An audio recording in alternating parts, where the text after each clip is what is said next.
Good morning, everyone. Richard here, and welcome to Forex Good Fire. morning. Joining me, as usual, Coach Tiger, Coach Michael. How are you guys doing?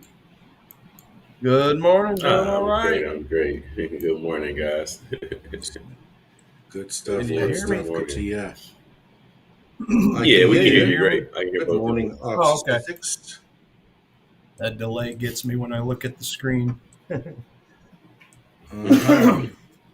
You get some sleep. Sufficient sleep, should I ask. Sure did. Yep. Voice Good doesn't stuff. How sound the about you greatest, guys? but it's just because of all the talking. Huh? You're looking good, Yep. though. Not too bad. Yep. No, I feel All fine. right. Yep. Get my voice. Good stuff. Good stuff. All right. So, to all our viewers, good morning. Welcome. It's just past 3 a.m. Central. And again, welcome to Forex Fire. We'll be guiding you through the London session before the New York AM session. About 4 hours long. So, hope you enjoy what we've got to show you guys. And if you've got any questions during the duration of this session, please let us know. We'll be more than happy to answer your questions for you. All right, who's going to start us off today? Any volunteers? Shows Don't your matter to me, Yeah, I choice. Michael. have. You got any plays? No, not yet. I'm just kind of searching through everything now. Actually, not too much Mm-hmm. action Okay. on my side today. Not just yet. All right, cool Gotcha. stuff. I Cool can. stuff. Um, yeah, before we share the screens, let's just chat a little bit more. I see the backend's got some Yeah. issue there. But we'll be up and running with the charts in just a sec. Yeah. So big Oh, news tomorrow, right? I don't know. What did you guys check the Yeah, economic tomorrow's the calendar day. for this morning? Yeah, the Yeah, tomorrow's the day. day with all tomorrow's the the day. huge news. That's right. Everything we've Have been you waiting seen on, right? that decline in the indices yesterday? On the US indices? The Nasdaq and the ES came down pretty hard. Yeah. I'm gonna go take a look at them real quick. Mm. You talking about the CFDs, or are you talking about the Yeah, the regular indices? futures or CFDs. Oh, futures. Yeah, Oh, futures. regular indices. US indices, yeah. Well, whether that's the NAS 100 or CFDs or the SPX, same Mm, thing. Obviously, yeah. But cool. futures Yeah, we kind can of share our dropped screen maybe now. some. Maybe. Did you want to go ahead, Michael or Tiger? Yeah, that's fine. Yeah, yeah. You can go ahead and pop me up. Take a look at some of the alerts I've been looking at, and some alerts that Nice, have hit. nice. We'll just take Mm-hmm. a look at some of Okay. these. Of course, that little bit of nap I took, as always, I missed one or two. Of course, that's how it goes. Never fails. Never fails. Yeah, starting off with pound Swiss. I mean, I had that one. What was that? I think I had that as a 15-minute, 10-minute supply, actually. Yeah, Mm-hmm. about the time I laid down right before that to take my little shut eye that I like to take between the evening session and this session. So moved pretty nicely. Yeah, British pound, Swiss franc. That's Nice. still one of my more bearish ones at a -11. So it just hit that zone and just dropped quite nicely there. Broke that trend line. Okay. That would have been a good entry. About a 3-1 at the moment. So yeah, that play's already over with because I would have bought the cover right here before this zone here, the band right there. So yep, that play's already pretty well done now. Next stop though, I do have a zone higher, a little higher on a 30-minute right here. So I was kind of deciding between the zone that it hit and this zone.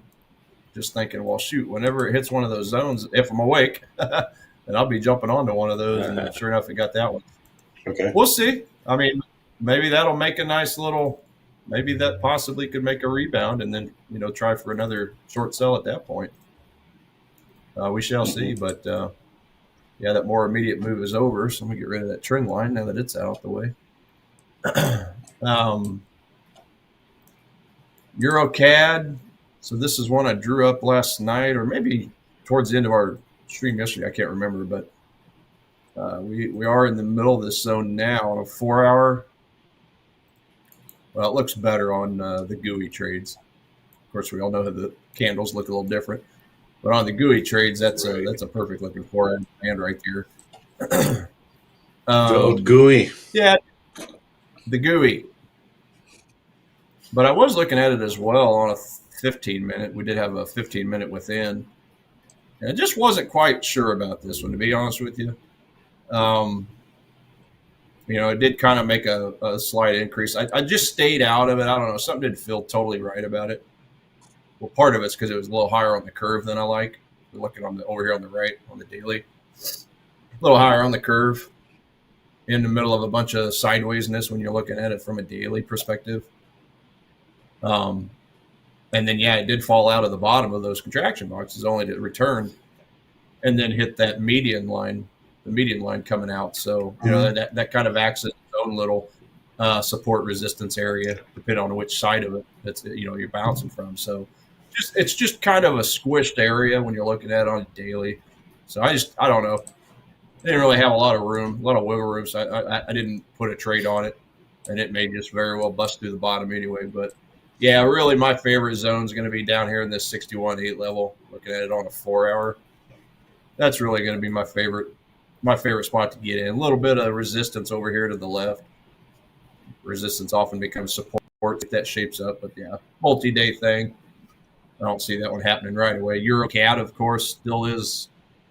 Well, yeah, that's the one that fell out. So it's basically neutral now. So I'd probably ignore that anyway. But by the time price does eventually come down here, if it does, we just need one or two good pieces of news on the euro or a piece of negative news on the Canada dollar. Of course, Canada dollar has been getting beat down pretty well overall when we're looking at the economic releases. So, yeah, that's just more of a sit and wait type of deal until I get a fundamental change. Aussie Swiss. Yeah, this is one I was watching last night on our stream with Paul. Did have a couple zones here, a couple of 15s, basically combine them for a zone on top of a zone. I was looking for a trigger candle, never really got it, and sure enough, it just kind of washed through those zones. So that's old news at this point. So I'm gonna go ahead and delete all that. Kept myself safe out of that.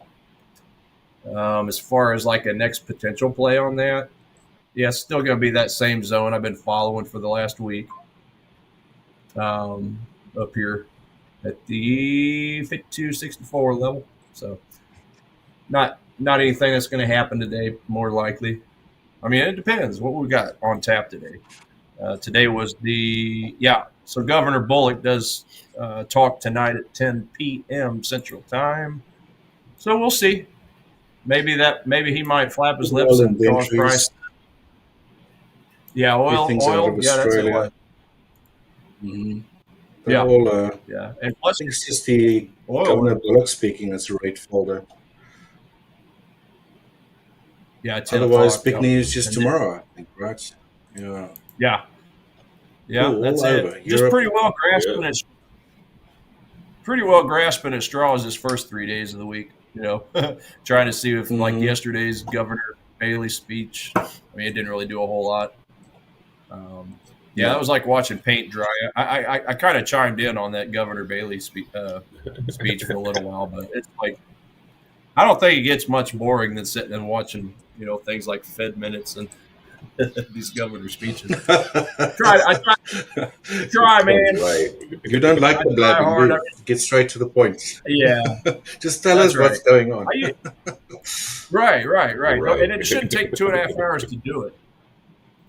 It was so boring, guys. Yeah. Even the calendar didn't even produce anything. So, like, I clicked on the folder there on Forex Factory, and all it showed was 2 tweets, and it just said, "Governor Bailey, UK experience is not quite out of line with other markets. Governor Bailey, I will not comment on live process of setting QT pace for next 12 months." So that is it. 2 little quick tweets from Live Squawk, and that was it. So yeah, wow. just more nothing burger. But maybe perhaps perhaps Governor Bullock can turn some cartwheels or something tonight. We'll see. But yeah, it's all about tomorrow's PMI data. That's really what it's all about. Just a boring week, just kind of a slow, boring week. We do get jobs, JOLTS openings next week, and CPI for Australia dollar on, well, that's Tuesday. Never mind. That's still a ways out. But yeah, that's it. Thursday ought to be a really good intraday session. Yeah, start at 2 a.m. Yeah. when those flash PMIs start coming in. But yeah, so that's basically it on Aussie Swiss. Euro, Aussie dollar. What did I have here? Yeah, obviously I still got this zone further down. Got that upward trend line happening. What did I draw up over here? Oh yeah, I was trying to find some small stuff over late in the evening. Once again, didn't get a trigger candle on this demand, so stayed safe on that one. I can delete that. That's old news. Yeah, this demand zone over here looked like it hit well and jumped, so that would have been a winner. On a smaller time frame. Delete that. That's old news. Yeah, I think for the Euro Aussie dollar, let me see. Yeah, and it's still giving me a bullish score of a 6, so it's perhaps a good opportunity. Just need a retracement or even just a complete flip. Move price, make some new highs before coming down and finding the zone. Because none of this has really created any highs, so I'd be afraid of getting into any demand zones in this entire leg right here, because it's just not been strong enough to, even past this. So, give me a deeper retracement. This area right in here. I don't know what is this? Yeah, 4 hour, 2 hour. Yeah, I don't know. 1 hour. Take one quick look at that. Not really a whole lot. Plus, it's that's a little. I don't know. That's just not looking good. It's really all about this 4 hour zone down here. To be honest, get a price pull back to this 4 hour zone, which is kind of sitting on top of a daily zone. So yeah, that's going to be a area of interest whenever price moseys on down there. For the Euro Aussie. Yeah, we got Stace Trades 21 with us against it. Also agreeing that it's Hey, Stace Trades. Hello, Stacey. Right. Did you get set up on that account? Yeah. You also got Zachary. Got set up. No position. And the old faithful. We're with you, Stacey. FX. Michael, this is your real name, Michael. It actually is. Well, there we go. Yes, it's from the real person's mouth. On his birth certificate. I've been asked that question so many times, guys. Down here, $1 every time. In Mexico, my alias is Miguel. But other than that, yes, that's my real name. Miguel. Yep. That's it. Let's see here. Aussie dollar. This one's still one of them. Oh, this might be getting close to a zone up here. So this one's still giving me a bearish score of a -7. So I was watching it go through this zone. I've already kind of colored it gray just because it's an old zone. But that was a 4 hour zone. So I was looking to see what happened when price entered this zone. It was kind of a point of interest, but yeah, it just kept on going. Kept on going right through it, so never really got a good trigger candle. This would have probably been the closest thing to it right here, but didn't really get a big volume spike. It was pretty well even with the candles next to it. I mean, it just barely was a bearish engulfing, but yeah, I didn't get excited about the volume, so I left it alone, and glad I did. So, but above this up here, I think I looked at that. Way down on it was either a 15 or a 5. I forgot to label it. Okay, so 15 minutes. Yeah. I just like to do this 15-min supply zone. That way it's labeled when I look at it on a higher time frame like this. 15-minute supply zone. So we might take a look at that because that's pretty high on the curve. I mean, it is quite narrow. But just looking at price come out of that zone right there, I mean, 1, 2, 3 pretty nice size red candles, pretty decent volume, volume spread analysis spikes down there. So yeah, albeit it's only 4 pips wide, I would, if potentially enter, but then obviously put my stop loss above this swing high point. Probably what I'd look to do on that. So we'll keep an eye on it. I need to actually put an alert on it. Real skinny, but yeah. So not only that 4 pip supply zone, but we got all these candles. Well, there's a lot of selling in that area previously, so we could potentially see some more. See another reversal. So I'm just going to put a quick little alert there and see what happens if and when it hits. I'll just throw it out for a day. I wouldn't care about it 2, 3, 4 days from now. So I'll just end that alert as of a couple days from now. So yeah, that's not too far away. Maybe 5 pips, something like that. We'll keep an eye. Keep an eye on that one.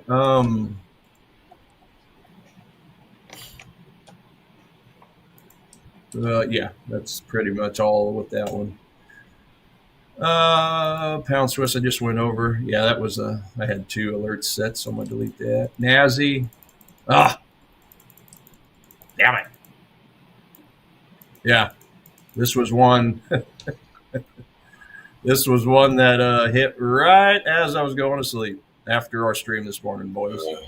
This was my this was my 5-minute zone here. And yeah. If you, Tiger, you're asleep. You're missing out. We're going to go on without you. Gotta get sleep. That's the game. I know. So that's what I the missed game. right before I laid down for my 6-hour sleep. And then another one when I laid down for 2 hours to close my eyes. It's the markets, Michael. The ones that are watching you are watching me too. They're masters at this. Like absolute masters. Yeah. It's like how do you know that I went to sleep? Yeah, Sometimes 4.5. he's targeting you. This is the same thing. Like they're not just targeting your stop loss. Like how do they possibly target I went to sleep? How do they do that? No, I didn't want that 4.5 to 1 risk reward. I didn't want it. Right. But even when I miss them, it sucks to move myself, but at least I'm picking good zones. It does kind of reiterate, reemphasize, that your system works. I mean, I lose more than I win, right? I only have about a 40% win rate, but that's like ideal for, if you got a 4% win rate, that's pretty good, right? It's just like baseball. If you're batting 400, you're striking out or grounding out or popping out 6 out of 10 times, or 7 out of 10. You're still a Hall of Fame baseball player, right? So again, this is very similar trading is, but yeah. So yeah, even when I miss a trade and I see it run off without me, so it still makes me feel good. So there's always a lesson. There's always a reiteration and everything. So that's kind of what I take out of it. That's all of my alerts. And yeah, I'll just go. Morning, Slazy. In a moment. Morning, Slazy. The less I trade, the better my win rate. It's 21. It's been riding the pound New Zealand dollar. Maybe have a look at that if you don't mind. Pound New Zealand. Yeah.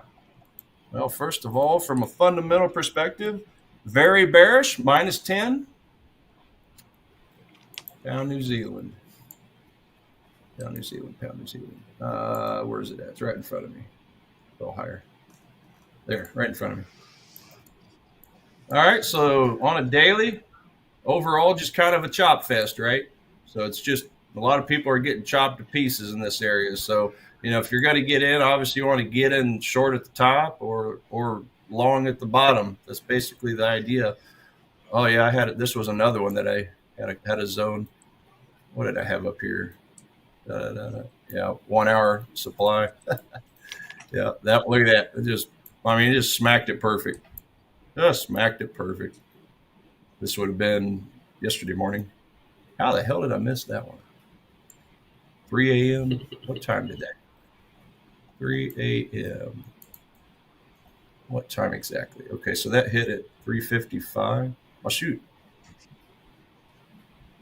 Huh. So that's 3 zones that I missed. And that was during our stream. How did I miss that, boys? How the heck did I miss What in the that? world? Oh, well. Again, it makes me feel good because that zone, it still wicked through. Might have hit a stop loss, but it still dropped. But this one definitely worked out well. So anyway, where are we at for today? Well, if I look a little higher, well, first of all, if I look a little lower. Before you start with that, Tiger. Yeah. Just for everyone in the chat there, all our viewers, we just got news. We'll be giving away another 10K challenge account today. So please stay tuned until the end, right?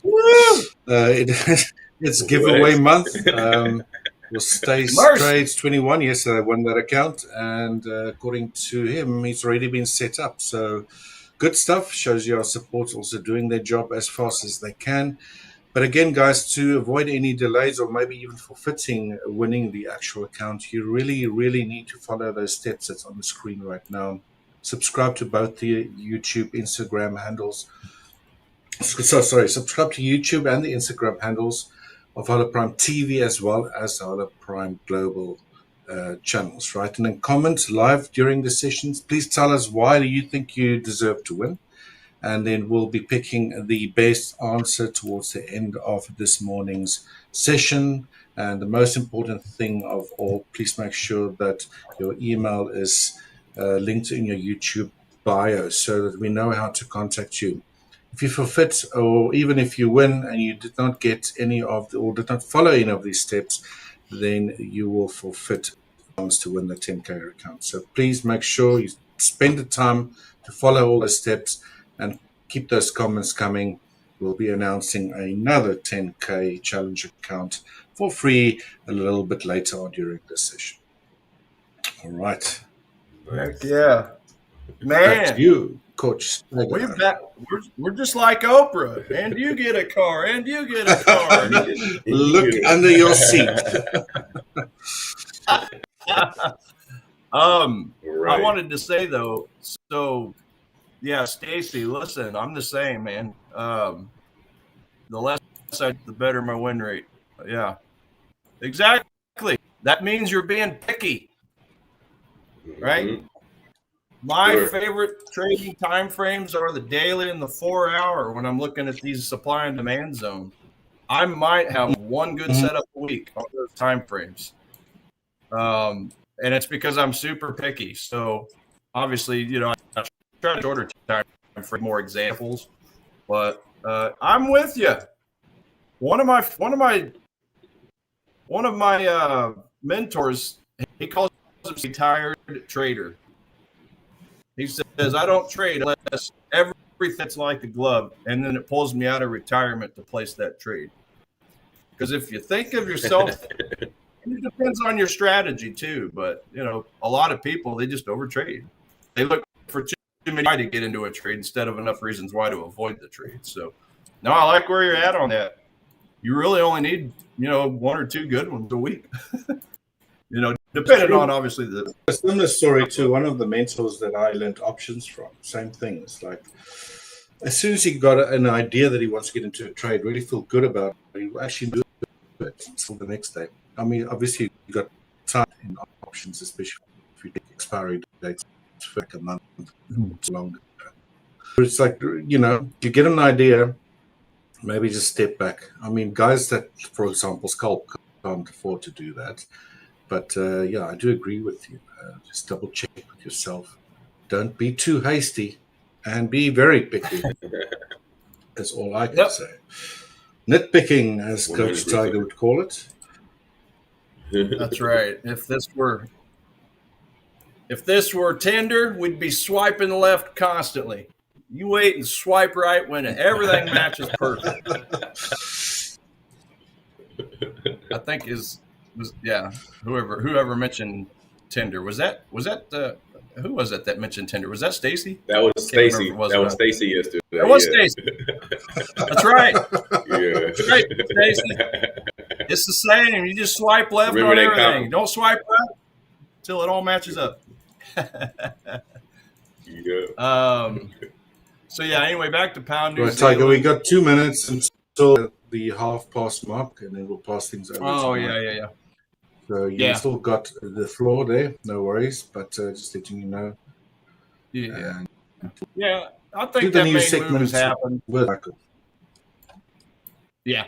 Yeah, that main move has happened on pound New Zealand. I mean, again, it already hit that zone. It's down here by the demand. I would never buy this right now because I've got such a bearish bias. So I'm basically out unless it like retraces all the way up here, finds something over here in this area, or if it just drops lower and creates a new low below all this nonsense, or even all the way down to this nonsense before coming back, find a supply zone in this area and short it. So it's more of a longer term thing. I don't really see anything on the smaller time frames. I mean, unless you wanted to go back over here, go down to the smaller time frames. Yeah, there might be there. I mean, you might have one here. It's a little low on the curve. I'd probably ignore it as far as supply zones. I just don't really see much. This might be one here on a 15-minute because you do have 3 candles coming out that are red. That might be a possibility. 10 minutes. Cool. There's one there. 5 minutes. Thanks for that, Tiger. That's about it. Guys, we're going to switch over to the news. We'll be about 5 minutes or so, right? And then we'll be back with some more analysis. Look at some of the markets you want us to look at. Yes. I'll also go through my analysis. Coach Michael will go through his, but let's give him the floor for now while he tells us all about the news, upcoming news, and what's happening in the markets. Yes. Over to you. Markets are unpredictable, volatile, complex, but your trading journey doesn't have to be. Hola Prime TV is now live. Every trading day, join top coaches as they break down real-time setups, key levels, live trades across Forex, futures, and crypto. From Tokyo's early momentum, to London's open surge, to New York's high volatility action. We decode every move live. Get sharp analysis, clear strategies, and insights that actually make sense. And yeah, we don't just break down charts. We crack a few smiles too. Only on Hola Prime TV. This is more than content. This is infotainment and beyond.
all right, ladies and gentlemen, welcome back to another Hola Prime Market Update, guys. Today is Wednesday, July 23rd, 2025, and let's get to it. So just getting first into it, guys, with the crypto. Bitcoin, of course, is still cruising around 118,000, dipping a bit from its 120,000 top there. Kind of, that one friend who always says they're fine after been watching the show all night, just kind of hanging out there, not doing too much at all. Same thing with Ethereum. It's kind of sitting around that 3,689. I'm playing a little chill despite a small intraday dip. Think calm before the next, I don't know, big pilot twist or something. It looks like cryptos are waiting patiently major economic headline or Fed move to shake things up a bit. Jumping on over to the Forex. Major pairs that matter here, guys. Obviously, we have Euro USD slide near that 1.17, battling between hope and hesitation, down about 0.07%. And investors are eyeing that ECB chatter and potential US EU trade whispers, keeping things spicy around that 1.176 zone. So just be on the lookout for that.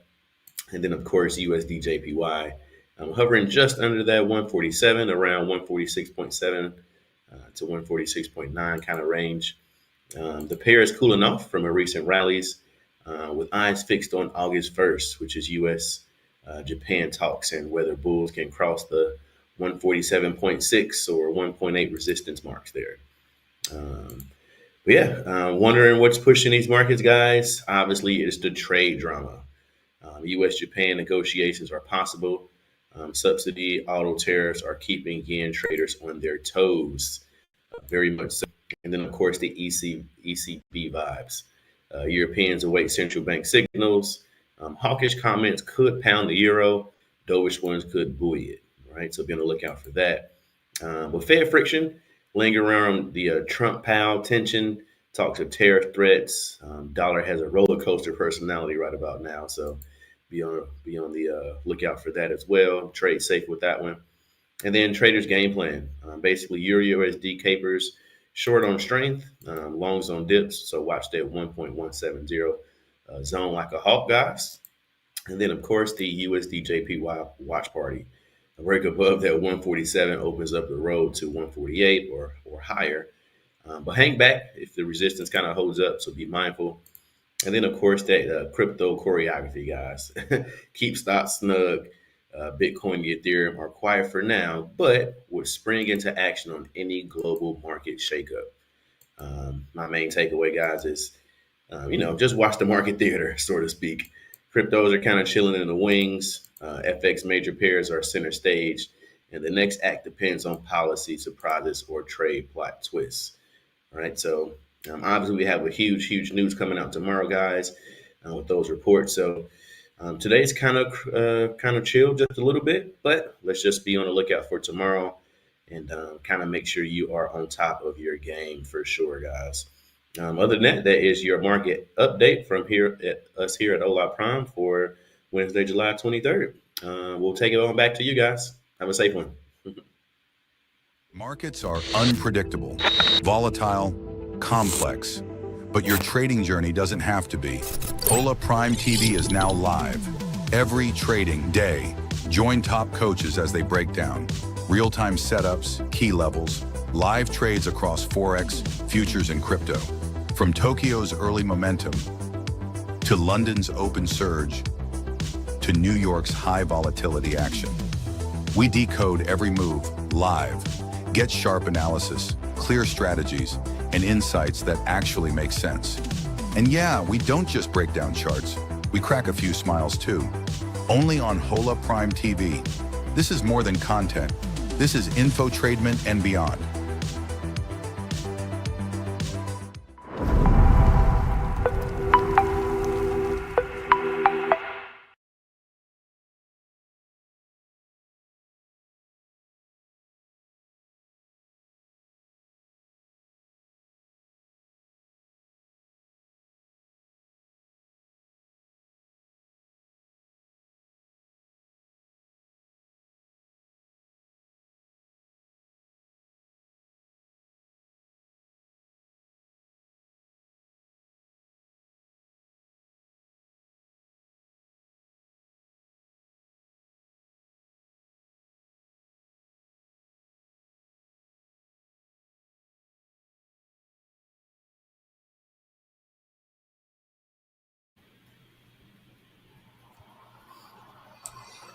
All right.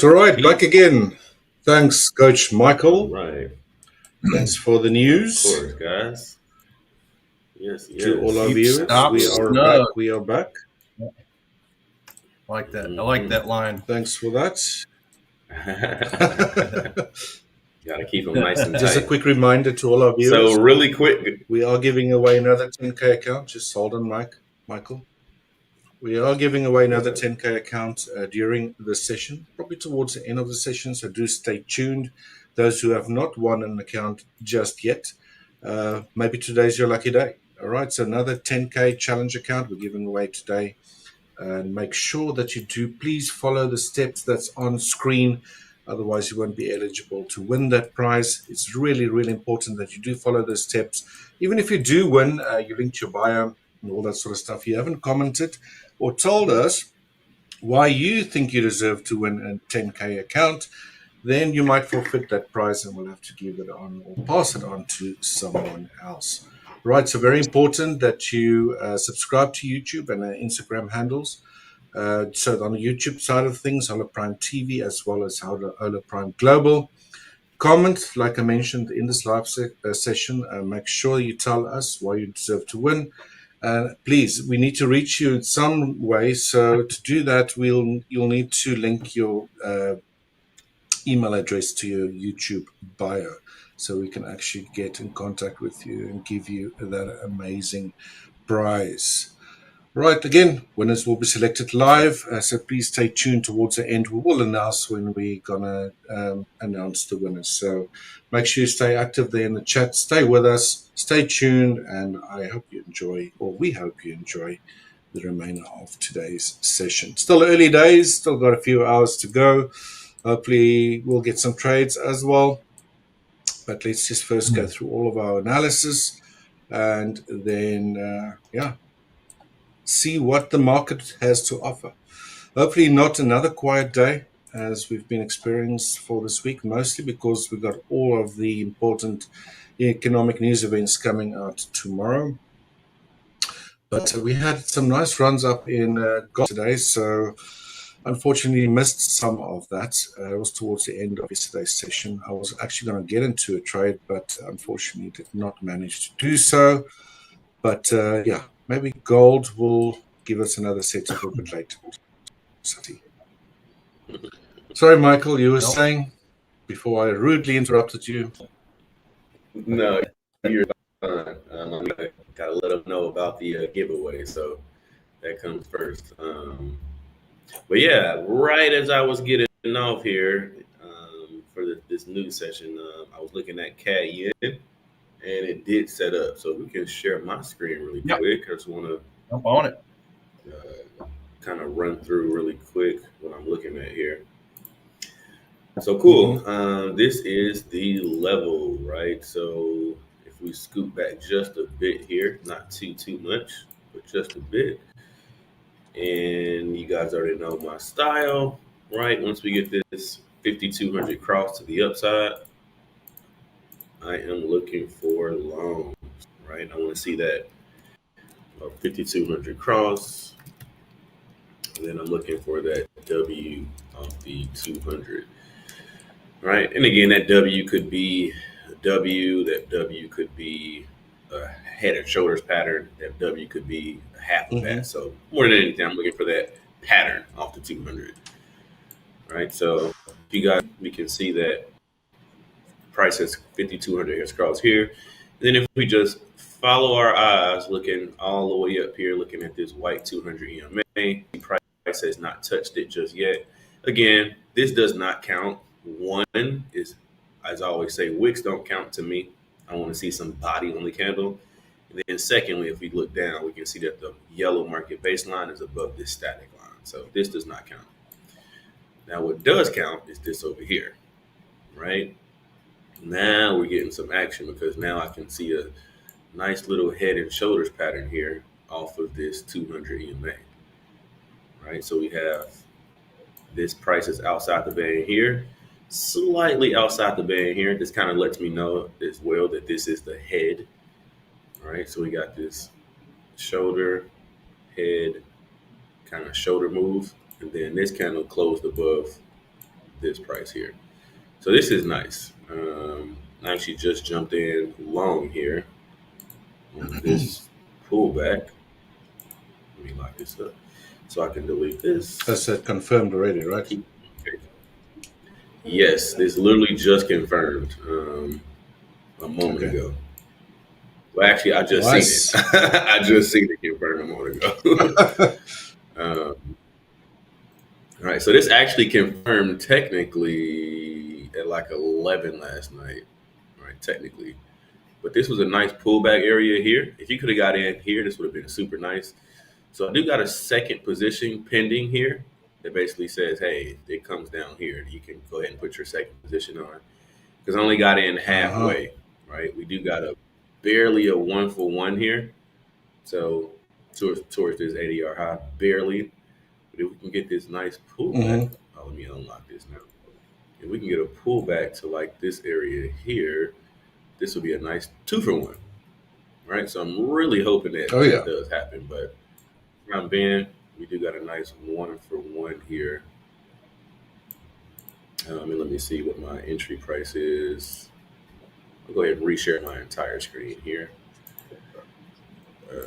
Looks like my entry price is 108.05 on CAD. So 108.05. So yeah, pretty much right where it's at. Pretty much where it's at now. Yeah. Cool. Yeah. Yep. So we'll see. And then of course, I did notice that we do have 4-hour confirmation as well. Once again, all we need to do is to look back, not the open candle, but the previous candle, which is this green one. And is it above the 13 EMA? Yeah. Yes, it is. So we have the 4-hour confirmation as well. Yeah, this actually has everything it'll really need to kind of to go. All the ingredients. We can get that pullback to this area. Yeah, got the whole enchilada here. So. Michael, Stace Trades asking, are they SMAs or EMA crosses? As far as I know, they're EMAs, right? These are, EMAs, so they exponential moving averages. And are they 250? And then just a little bit of, so just to get a little bit more clarity, the red one is the 13 EMA. I can actually type this out just to get a visual of it here. Yep, 1-3. So red is the 13. The blue, I'll put light blue because it's actually two blues. The blues is the 50. The white is the 200. Whoa, 200. And then that other, let's say, darker blue one. It doesn't really show on the screen all the time, but it is here. Yeah, this one is like a darker blue, I guess. 800. Yeah, exactly. That's the 800.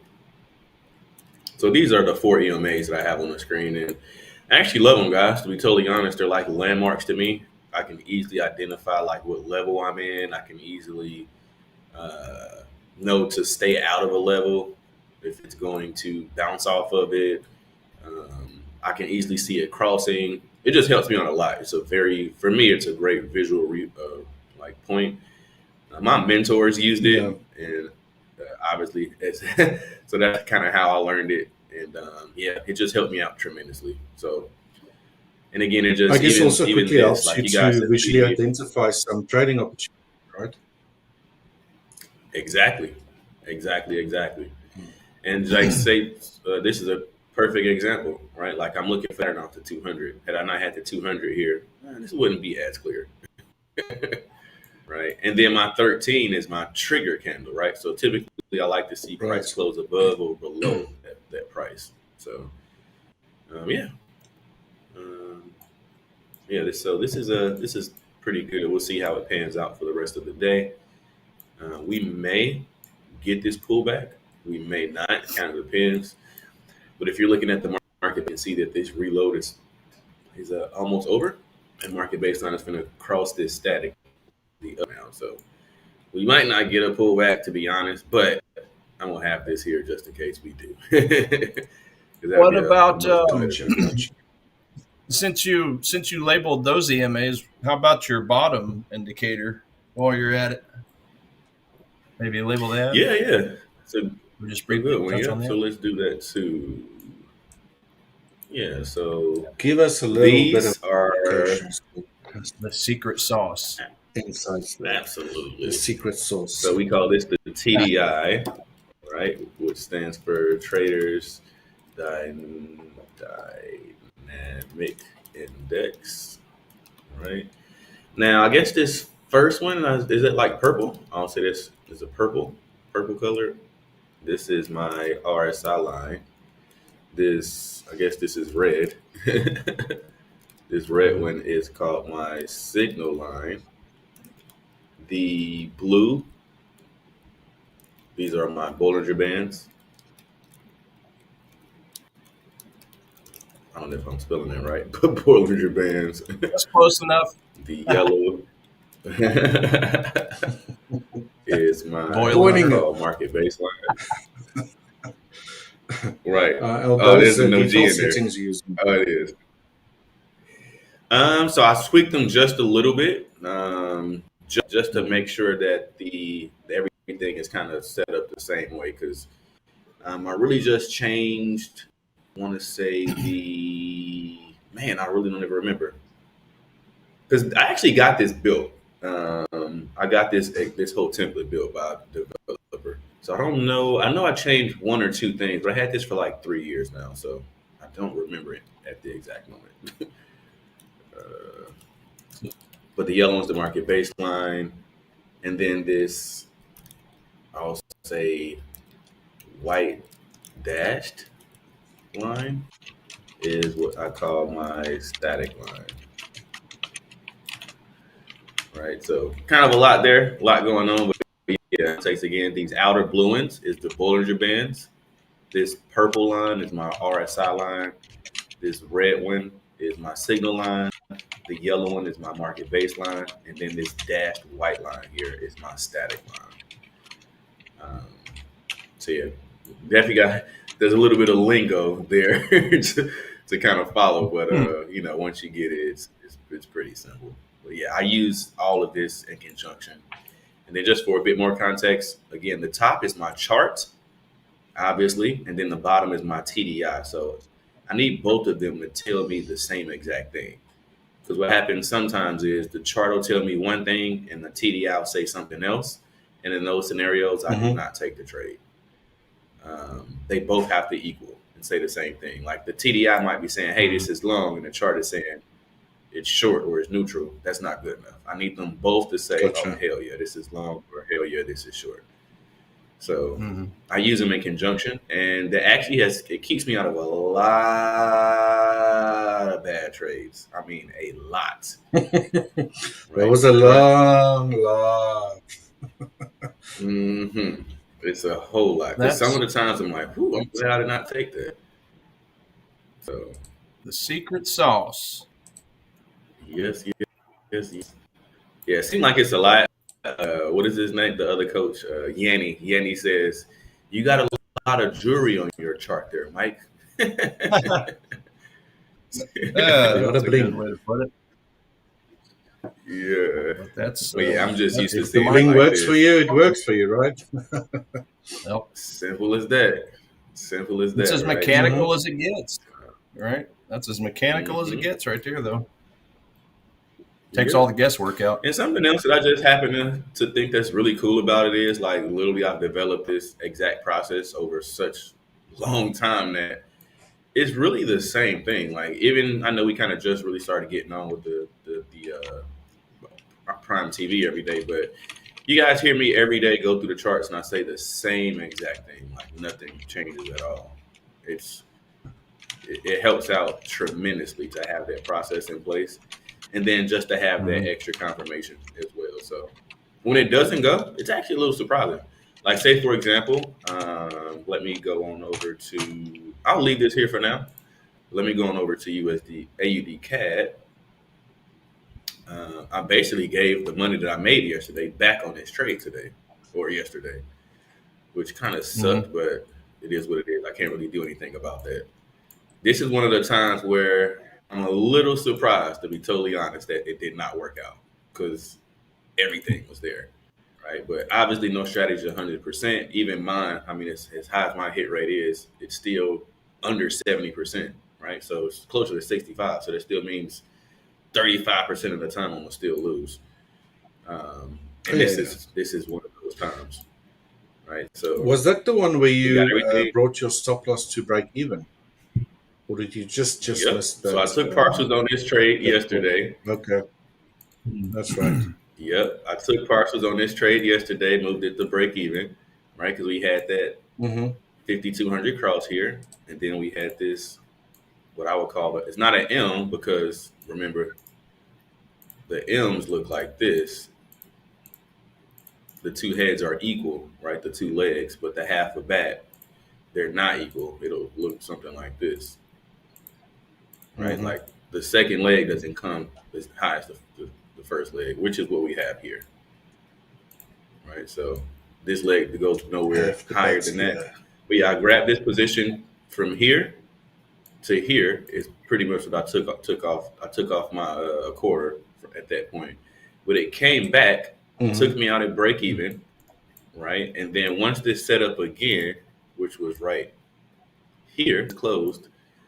My next move was, as you can see, was to target these lows, and that did not happen. This thing came all the way back, and once it closed up here, which was at 1 o'clock in the morning Eastern, so 12:55 for me.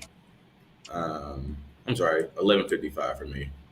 I had an alarm set, a physical alarm, not an alert on the chart, to look at this. And once I seen that it was all the way up here, I had to close this trade. So I basically gave the money that I made right here, I gave it right back to them on this move, thinking it was going to continue, and it didn't, right? Because the way the process is, after 5,200 cross, and you get this move here, and if it doesn't break this low over here, which it didn't, the next move theoretically should have looked something like this. That's what my expectation was, right? So I took one position here, obviously, and then I took the second position here.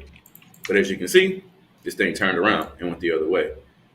But this is a scenario where this is the dynamic of the dynamic market, right? Like this is the variable that you kind of can't predict.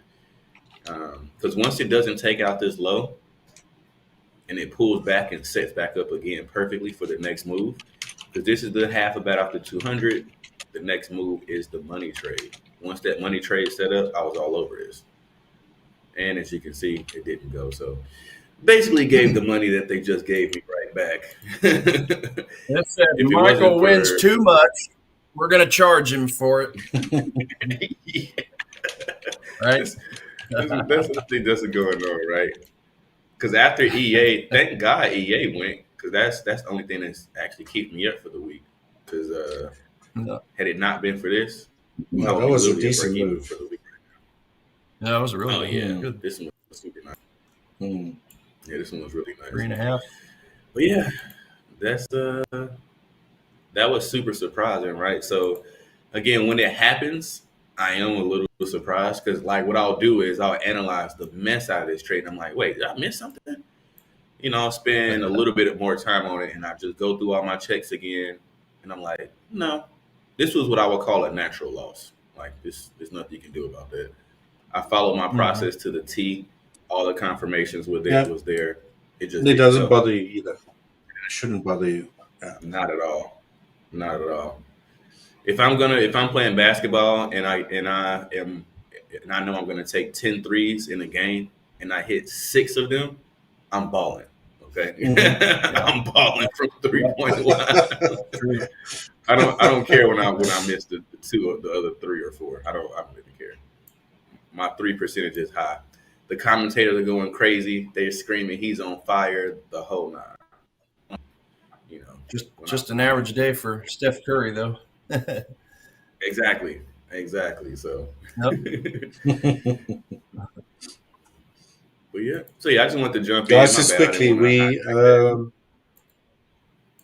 we got news that we will announce the winner of the 10K prize at 5:50 a.m. Central. So what's that? 6:50 Eastern, Yeah. right? So again, that's for 10K account. We've been giving them away like hotcakes throughout today. Again, to be Yep, that's eligible, right. you must make sure that you subscribe to our YouTube and Instagram handles for both the Hola Prime TV and Hola Prime Global accounts, right? Please keep on commenting in this live session. Tell us why, and this is very important, you think you deserve to win. And make sure that your email is linked to your YouTube bio so we can actually get hold of you. And that's very, very, very important. Can't stress that enough. Otherwise, we could know where to reach you, right? And we'll have to pass it on to the next lucky winner in line. So hopefully you guys have followed those steps. Again, we'll be announcing at 5:50 a.m. Central or 6:50 a.m. Eastern the winner of our next 10K account. Exciting stuff. So good luck, guys, and keep those comments Good luck. rolling. Good Yes. luck. Good luck. Right. Did you have any others you wanted? Did you have any others? No, and I was saying nah, my bad. I really just wanted to show, this really quick since I jumped in it. Just wanted to mention that. And yeah, I'll keep looking through the charts because I had it at the end. It's just one other pairs towards the end. So if I see anything else, I will let you guys know. But yeah, that's pretty much it for now. All right. Nice. Does that work? Over Do to you have you. anything to show at the moment, Richard, or you want me to go through my alerts? Yeah, you can go through your stuff there. I find that most of my setups typically happen around the last hour of these sessions. So you got some time. If I see anything, I'm continuously monitoring, looking at all my screens all the time. So as soon as I see something, I'll be sure to let you know. Sounds wonderful. I want to hear you do your Mhm. your news thing, Tiger. I like when you do that. My news? The edge finder and like how you started the edge finder and the pairs. Yeah. Oh yeah. Yeah. So yeah, as always, for anybody watching, I typically always look at the chart last. The chart is the last thing I personally look at. I always look at the fundamentals and sentiment of each currency pair first. The same thing with the indices, silver and Bitcoin. So that's kind of the order of operations for me. But when it comes to my alerts, the currencies, Swiss Jap. So this is one that do have a 15-minute demand zone candle right here. Pretty good volume spread analysis right there. Pretty good volume coming out of that on the leg out candle. It broke these highs to the left. So that shows strength. And it just barely broke this high as well. Didn't close above it, but it did break it, wicked through it. So liquidity here. That's what it's after, right? So yeah, once it did that, it's just kind of going sideways into what I call a contraction box by way of the master pattern. So yeah, price dipped below, it's dipped above. So it's like more liquidity here, what it's after, liquidity here. The goal is to drop down in my demand zone right there. Again, that's a 15-minute zone for a buy to the long side. That is goal number one. If that happens to fail, take a small loss, put a stop loss down here, and I actually have another zone right here. So essentially, I got two alerts set on this one. Wow. Nearly got Dude got this zone waiting down further. What's that? I hear ghosts. I was just saying it nearly got there. So that's quite a big zone you got there lower down. That one, yeah. This one? Was that on the 4 hour? Yeah. Was it yesterday? I got within about 20, 30 pips. Yep. Close, but no cigar, and we ain't playing horseshoes. Yep.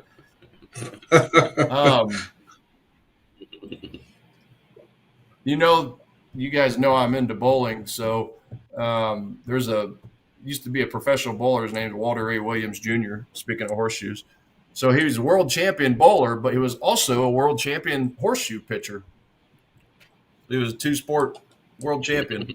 I thought that was kind of cool. Right. That's what that reminded me. That's nice. The horseshoe. Is that still a thing No. in the States? People still do that. What's that? I'm sure they do it like farm carnivals and Horseshoe? that sort of stuff. Horseshoe throwing. Yeah. Well, where I went to high school, they actually had a horseshoe club, like in a whole bunch of horseshoe pits with a building. Yeah, and you go out there once a week, and there's a bunch of old people out there tossing their horseshoes. There's like 10 or 12 pits, horseshoe pits. That's the first time I'd ever seen that. But yeah, an actual horseshoe club. But anyway. Wow. Yeah, so like I said, I got 2 options on the Swiss Japanese yen. It's still giving me a bullish score of a 7. Actually, I wonder if I can throw a screenshot up. I might try something. Actually, let's do this. I'm going to try to show a screenshot of just like a couple of my pairs. I don't know if it'll work or not. Sometimes it does. Sometimes it does work this time. Okay, perfect. So just so you guys see what I'm looking at, just to give you an example, this is just a few of the assets I'm looking at right now. I got about 15. I just threw the top 4 on there, but this is essentially what I'm looking at. So obviously I got my asset. I get a bias depending on the score it gives me. It's not something we're affiliated with, so I can't show the website or anything, but I will at least show you a screenshot. This doesn't have anything to do. This doesn't have any of the info, but yeah, basically, if the COT report, if they bought, in this case, NASDAQ, S&P, whatever, it'll give me a score, a positive score. So like in this example, the S&P, the big banks and institutions, increased their shorts on this. So that's why it's given me a knock against my bullish sentiment. Retail position. This is the retail traders. This is just you and me and all of us on the stream, all of us watching the stream. This is all of us. So in this example, it's given a positive score to NASDAQ, which is in an uptrend. It's doing that because retail traders are net short. So we observe the masses and do the opposite. I say it all the time. 90% of traders lose 90% of their account within 90 days. It's just a hard, ridiculous stat, but it is what it is, right? Most people lose money. So we look at that as a contrarian. So because retail traders are net short, it's given me a point for the bullish bias. Seasonality.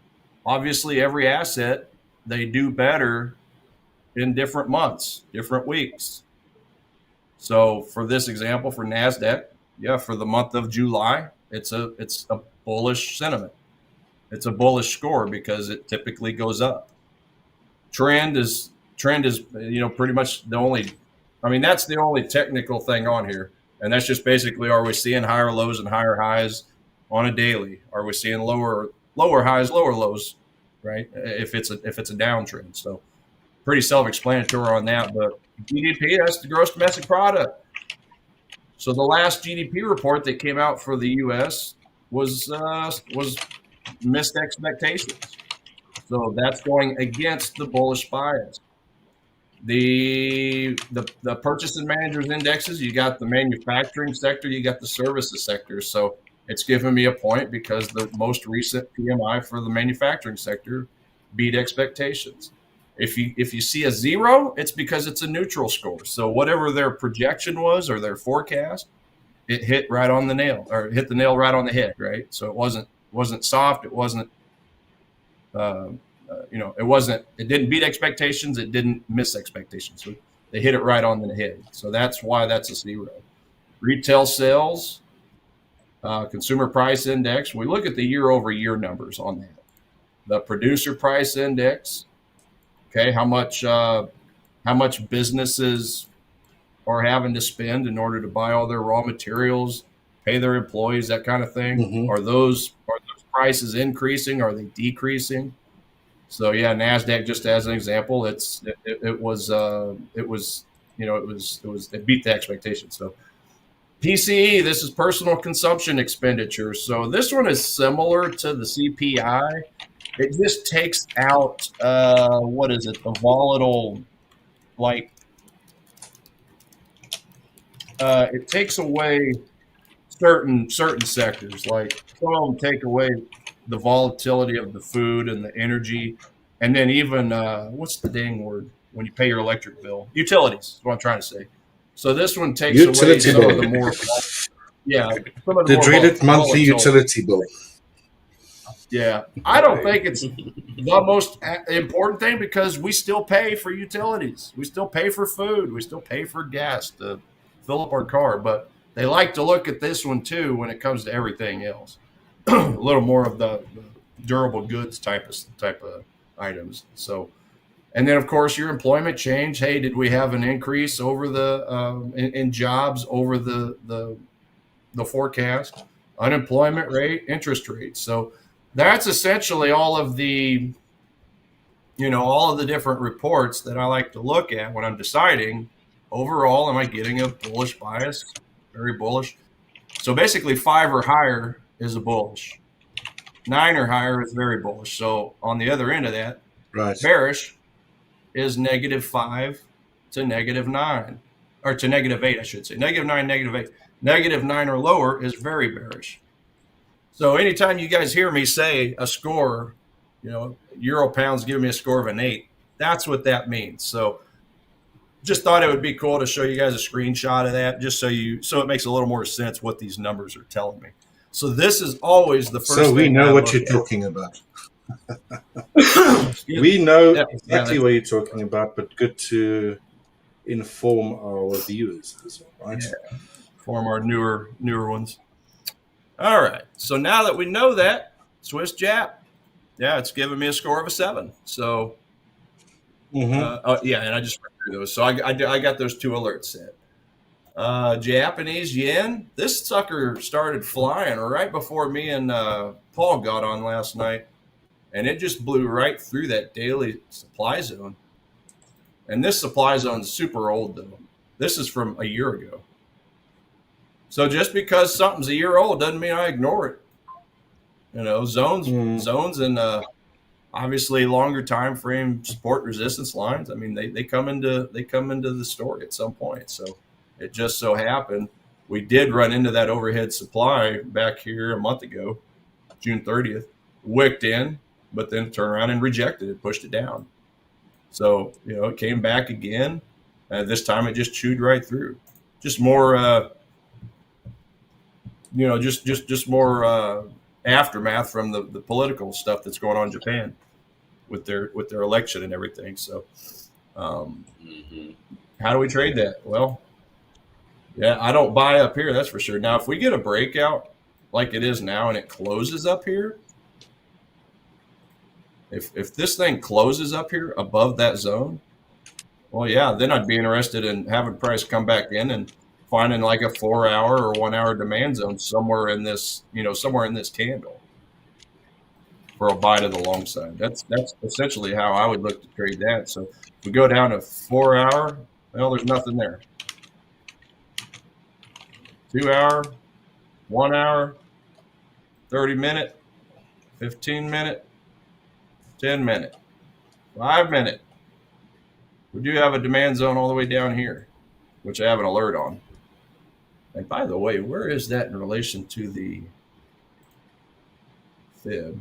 So that's a little lower than 61.8. It's pretty deep retracement.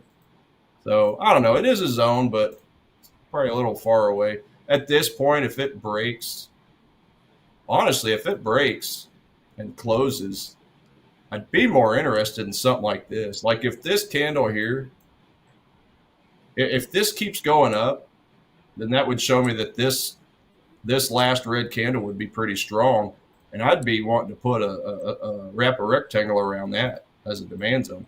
Now that move, that's not a zone yet because I still need price to go up to show that that's a strong area of rejection. So yeah, maybe something like this.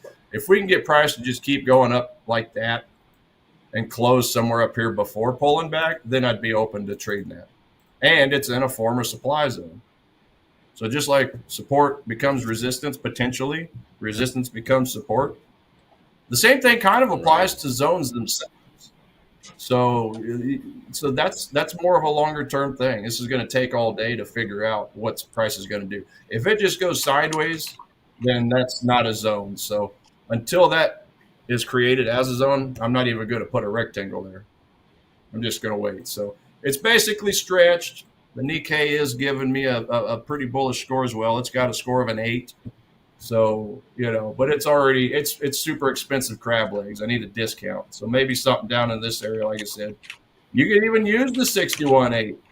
I mean, you got a little bit of a former resistance point over here.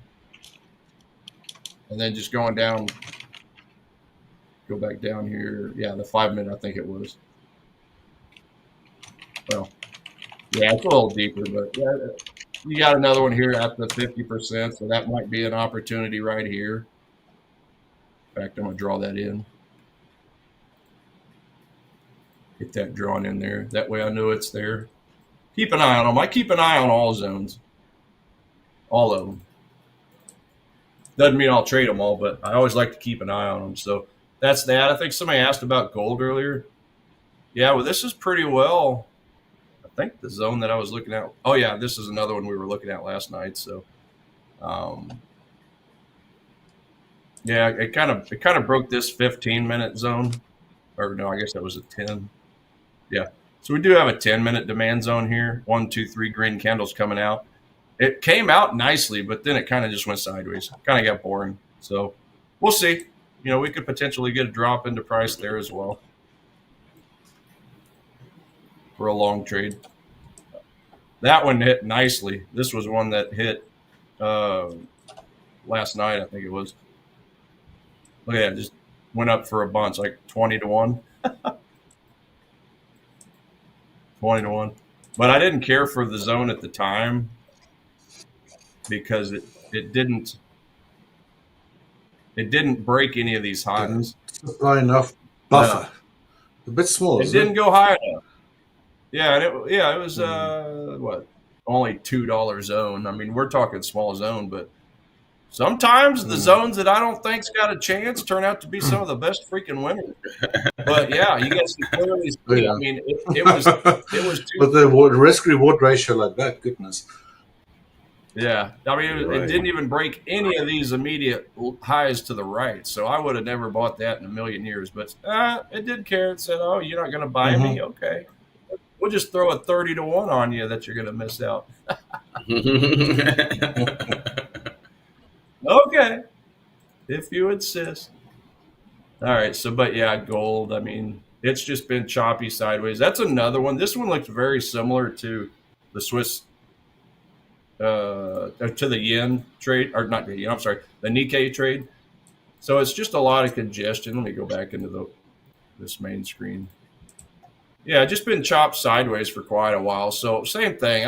I really want to see this one break the highs and ixnay all of this and then return down and find a demand.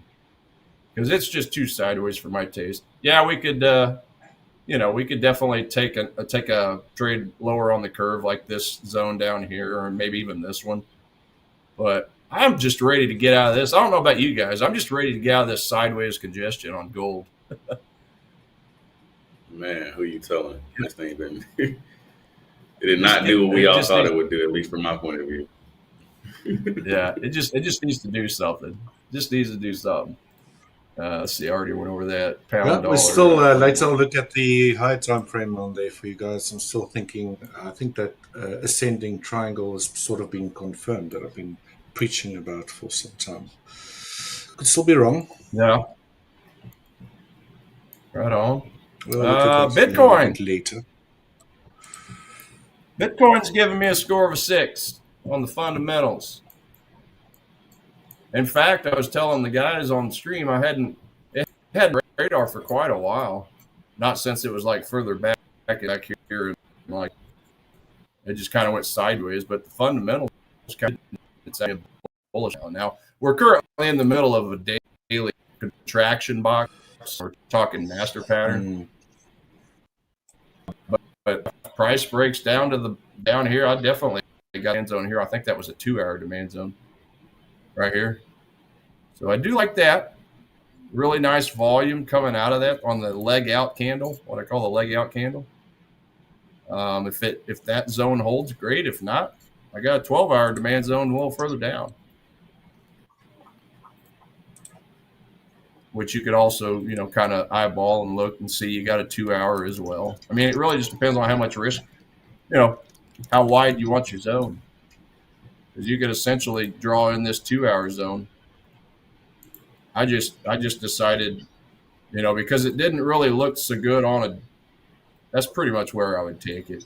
Because really, when you look at that one on a daily, there's not really a zone there. It's just a couple wicks. But what I love about that area, I think I was going over this yesterday, is the fact that you do have this former resistance point over here on the left that could potentially become support. And ideally, wick through. Collect some of these unfilled orders on the 12-hour, 2-hour, which, depending on the time frame you're looking at. And it's off to the races. We could get something like that. So we'll definitely take a stab at that zone. If that doesn't work, we'll take a stab at that one down there. That's kind of how that works. Small loss. This one would probably be the best one, and that would obviously more than make up for a loss, right? It's okay to take a loss or two, and it's okay, especially when you got several zones in a row like that. Because we don't know. We don't always know which zone's going to hold. They may all look good, right? But you just keep trying until one of them catches. You can just try to give yourself a bit of an edge, and that's the best you can do. That's right. And then you catch that one there, and then you'll just more than make up for it. Because ultimately, it's an uptrend, and ultimately, the fundamentals and sentiment are awesome. It's got it. And you're buying under value. If you look at this daily, guys, everybody watching, when you see these contraction boxes, and again, this is the master pattern indicator. It's for free. Anything below the center line that comes out of that, which I just realized doesn't seem to be very bright, huh? Expansion line, minor. Let's do that. Let's thicken it up. Let's try that. Why is that not? Well, anyway, anytime you see a box, just imagine a 50% line going straight out this way. So just basically like this. Just like that. That's your 50% line. So anytime you're buying under that, you're buying under value. You're buying cheap. Your crab legs on, half price. If you're buying over, you're buying over price. So you don't want to do that. Which is what happens when you buy breakout trades, right? When you're buying breakouts, a breakout is a breakout for a reason. Price was going sideways. Breakout traders buy when it goes to the long, or they short sell when it comes out the bottom end. Well, you're doing it automatically. You're buying over value, or you're selling under value. So it just you kind of want to flip that.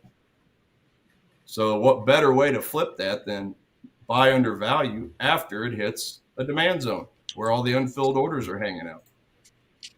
I mean, that's just the way that's the way I've been doing it for over a decade, and it's great. But again, no method is perfect, and you just never know which zone's going to hit. But at least I have a couple options here on Bitcoin. Now this one created a zone here too, but what's wrong with this zone? Why didn't I wrap a rectangle around this one here? Why did I not like that one? It was because it has been touched. Right there. It's been mitigated. Anytime price comes into a demand zone, it takes away unfilled orders. Well, it may move, but when price comes back, there's less unfilled orders to potentially move the market back up. So anytime you guys hear anybody say mitigated, unmitigated, that's why. The goal is it's been touched or not touched. Fresh zone.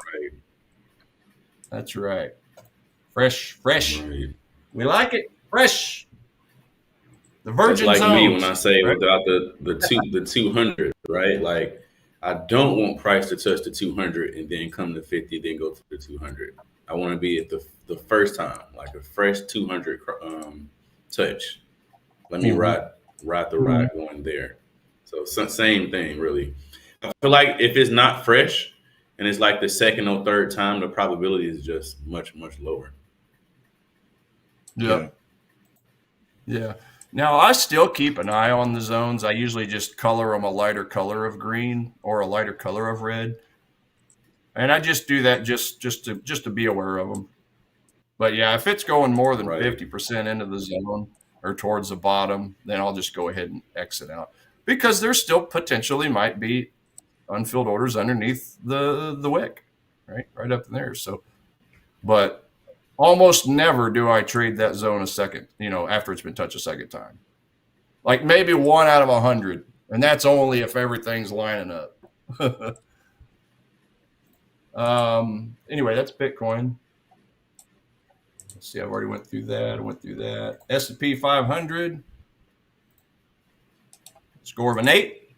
So this is my second strongest, right behind NASDAQ. Go back on over here, daily on the right. And I always start with my 4-hour on the left. So I do have this zone down here. This is buying under value. You got all these contraction boxes in here. So that's a more of a deeper retracement, but there's a demand zone there. 2-hour, 1 hour, nothing really sticking out. This right here in the middle would be awesome, except for the fact that wick came back and touched it. That green wick, right? Mm-hmm. I mean, it's sometimes harder to see them, but yeah, that wick came right in. So to me, that's not a zone anymore. It was because it came in and hit and it already went up. So that zone had already worked out. But yeah, you got to pay attention to the wicks because sometimes you can not see them and realize that a zone's been mitigated.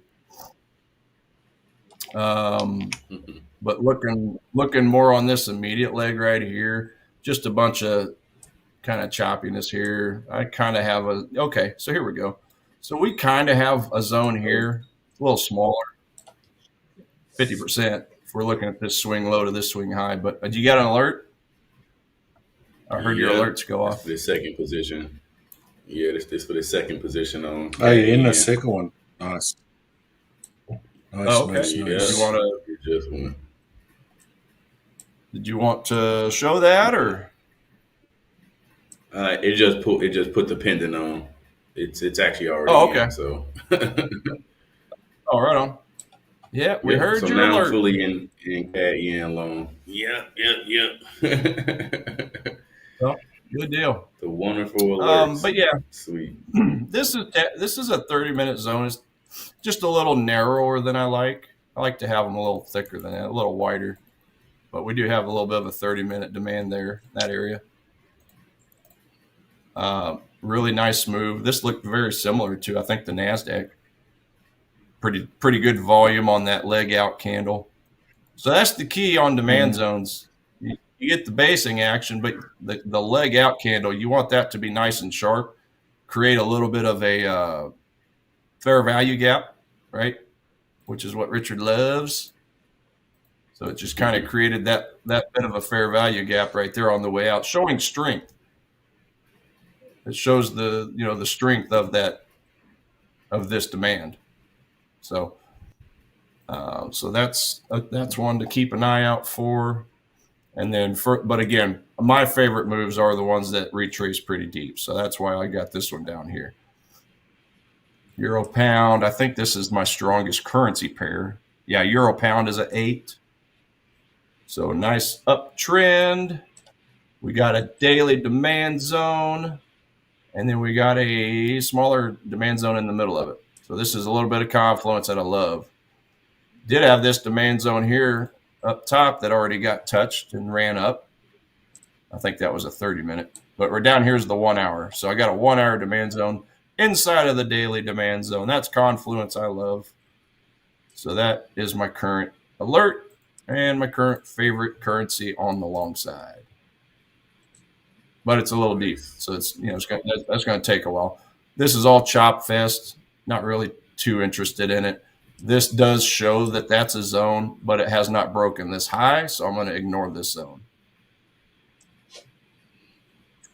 Same thing with this. So either one of those. So this is a drop base rally. This zone here is rally base rally. But neither one of them were strong enough yet to break through these highs. So to me, that doesn't show any strength. So that's why I would ignore those. So it's basically that 1 hour or bust. And I think that's it. DAX. I'm still waiting on the DAX, man. I want the DAX to come down. The German DAX. Well, see, it's already gapped up, so it's going to run off and leave. So it's basically starting a nice chop fest sideways. If I get rid of my drawings real quick. Look over here at the daily. Yeah, see, we're getting a contraction box. So this is the diddling in the middle. This is where people get chopped. So again, give me a discount. I want a discount down into this zone. Turning the master pattern off for a second, you can see this demand zone on a daily right here. And then over here, you got a 4 hour right in the middle of that daily. That's my favorite setup. I've been waiting on for a couple weeks now. Because DAX is giving me a score of a 6 as well, a bullish score. So, yeah, I got a few others, but what we got? I was just looking at the chat real quick. Okay. Euro Jap, super nice uptrend. Turn on my drawings again. But yeah, same thing. Getting a lot of congestion here. I do have a nice demand zone down here. Really nice zone, pushed up, broke those highs, and just kept on going. That's on a 2 hour. Yeah, 2 hour demand zone right here. It got close a while back, or yesterday. Got close, got within about 10, 12 pips, but turned around and left. So, yeah, that's probably going to be my number 2 favorite behind the DAX, if it'll ever come down. Right. It's Aussie, New Zealand, more choppiness. Yeah, I've only got 2 left here to show. So, yeah, this is my bearish bias. Aussie, New Zealand it is not. Never mind. That one moved to neutral. So that moved overnight. So I'm going to ignore Aussie, New Zealand. I'm going to keep the alert though, ladies and gentlemen, because I do have a 4 hour zone within a 4 hour supply zone within a daily supply zone. So if I get anything that starts to benefit the New Zealand dollar or goes against Aussie dollar, that should put me back to a 5 or higher on my bias scale, my bullishness. So I still want to leave the alert there because I do love it from a technical level. It's awesome. New Zealand, Japanese yen. Yeah, it's a little bit too crazy right now. It's uptrend, but it did run into an overhead supply. So it's just going to kind of chop around sideways likely for a while. This is another one that actually fell to the neutral, so I'm going to ignore that. And then lastly, Aussie Swiss. That's the one I already went over. Yeah, I'm just waiting for that supply overhead. So that's a little bit about my alerts. I try to clean this up every day as they hit, but I also like to leave them on. I like to clean them up after the stream because I like to remember the ones that hit, during the course of the day, so I can kind of share them with you guys and share them with the chat. So yeah, just a 2-sentence recap. I'm looking for my main signals in NASDAQ, S&P, and the Euro Pound for buys, and then I'm looking for short sales. Pound Swiss, Pound New Zealand, and Aussie Swiss. That's really where I'm at right now. Nice.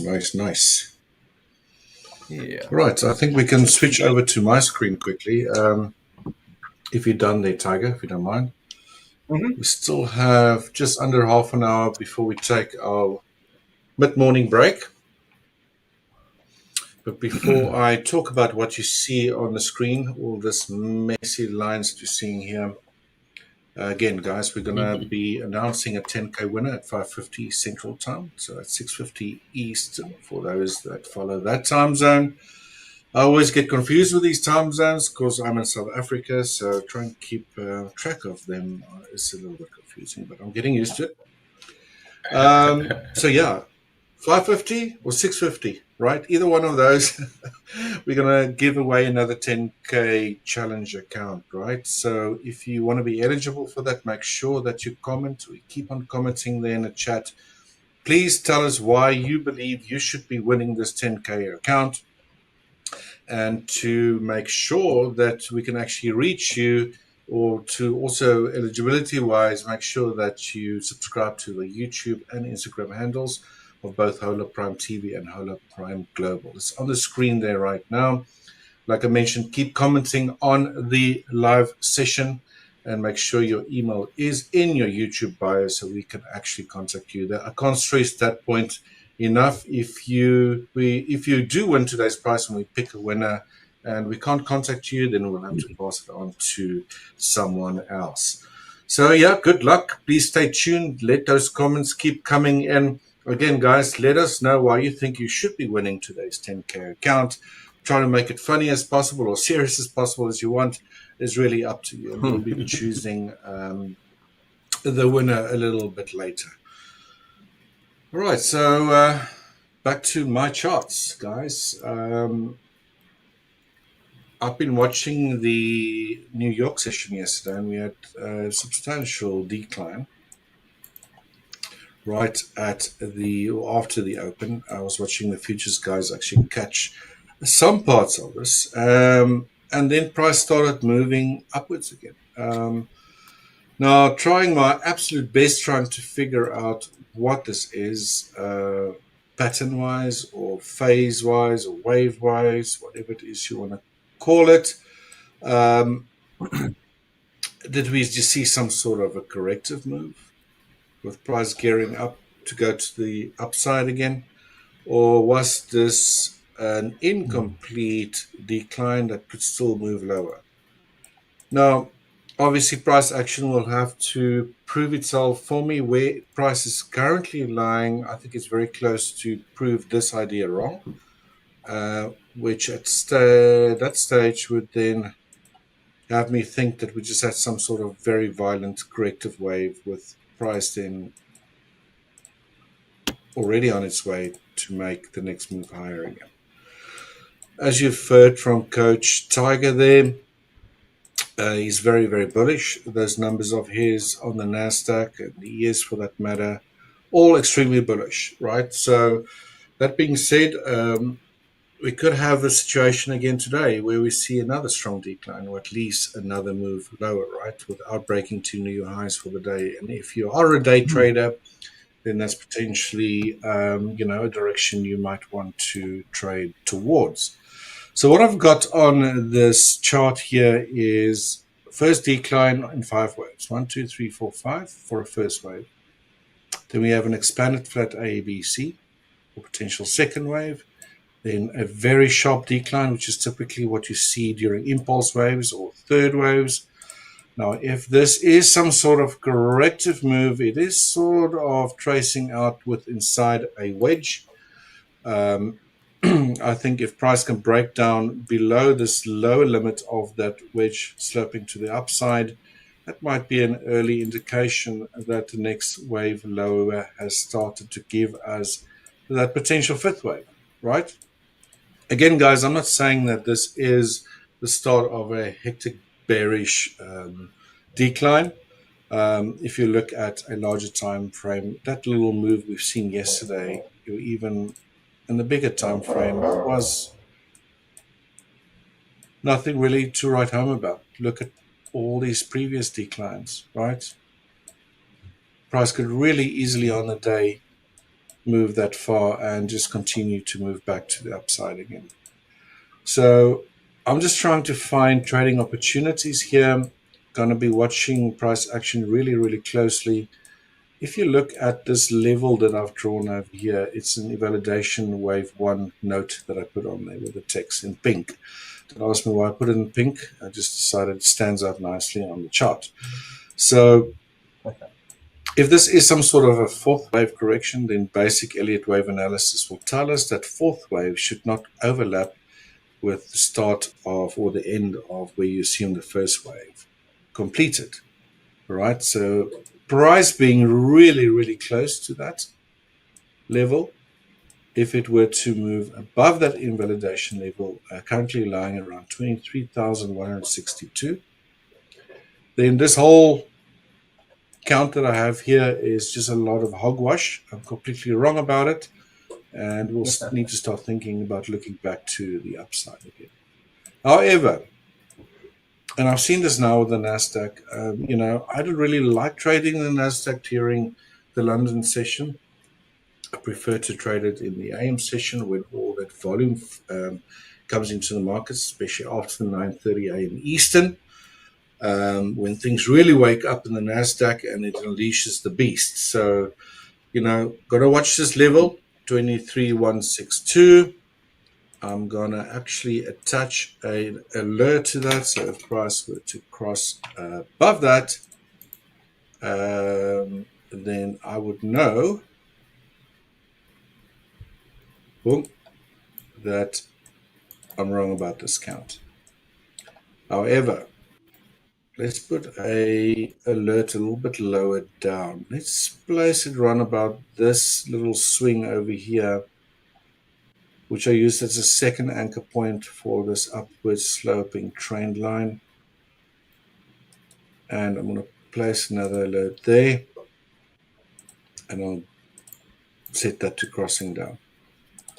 So now I've got two alerts set on the NASI. If price breaks above that invalidation level prior to the one breaking down, then I know this counts off the table, right? Or this idea, or my potential expectation for the day is off the table. Should the low one fire off first without the first one that I set at the invalidation level, then I would quickly have a look at this chart again. Hopefully that occurs sort of around the New York AM session. Again, I'm not really interested in trading this during the London session, although you do get some good moves sometimes. I just think the best moves actually come.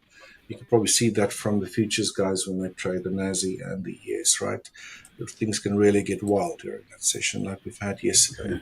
So if this one triggers before the upper one, then I'll have a look at this again and see if price continuously accelerates to the downside.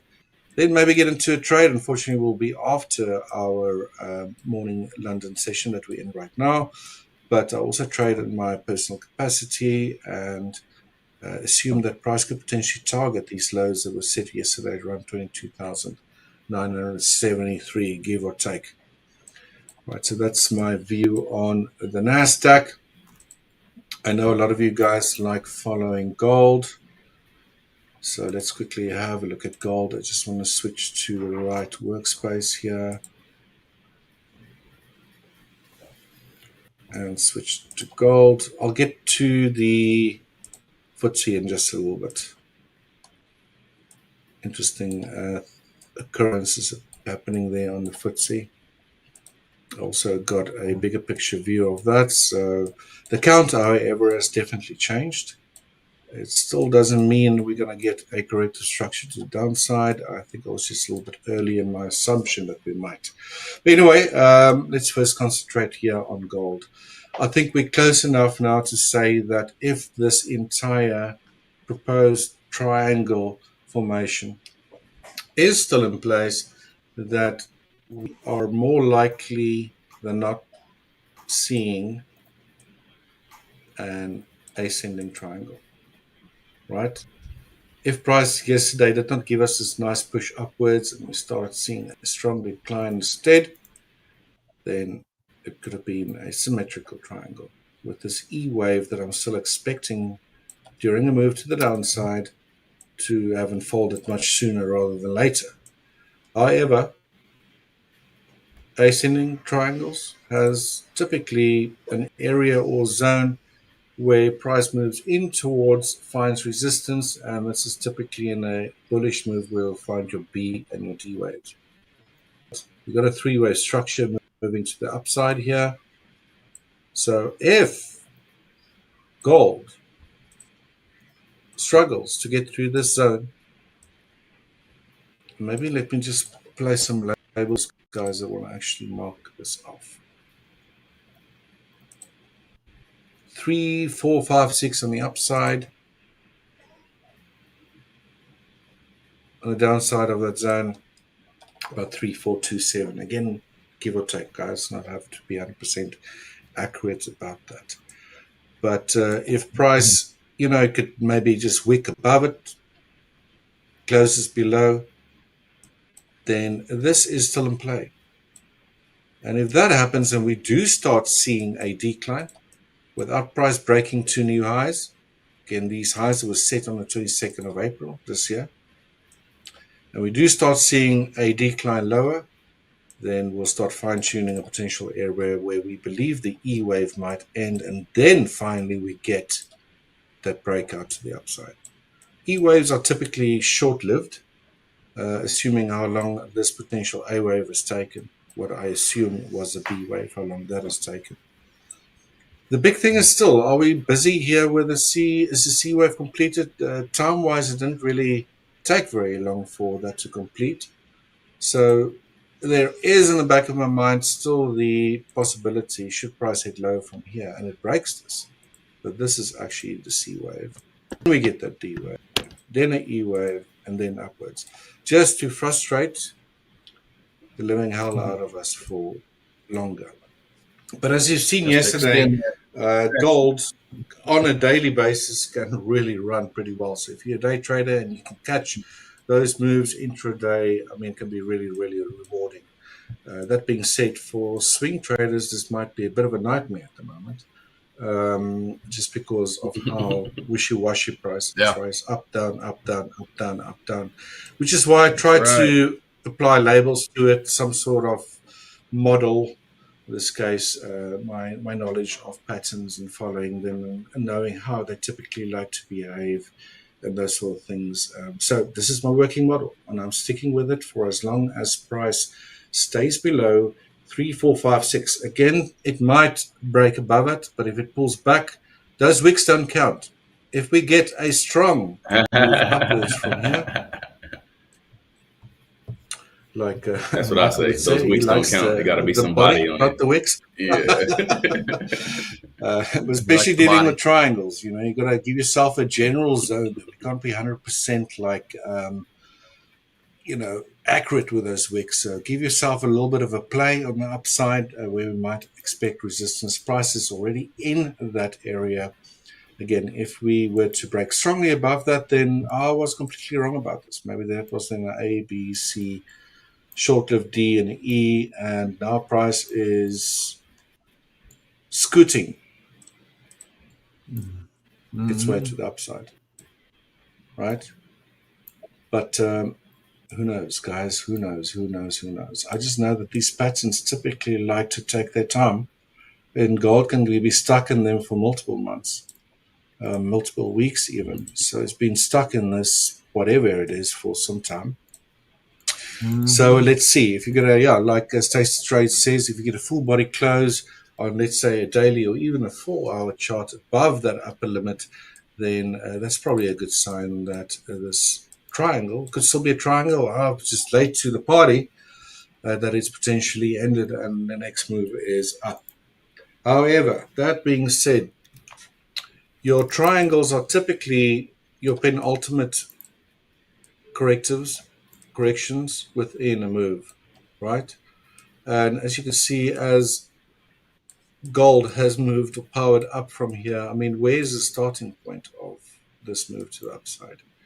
I think the larger type of correction that we've seen was this one that started here in August 20,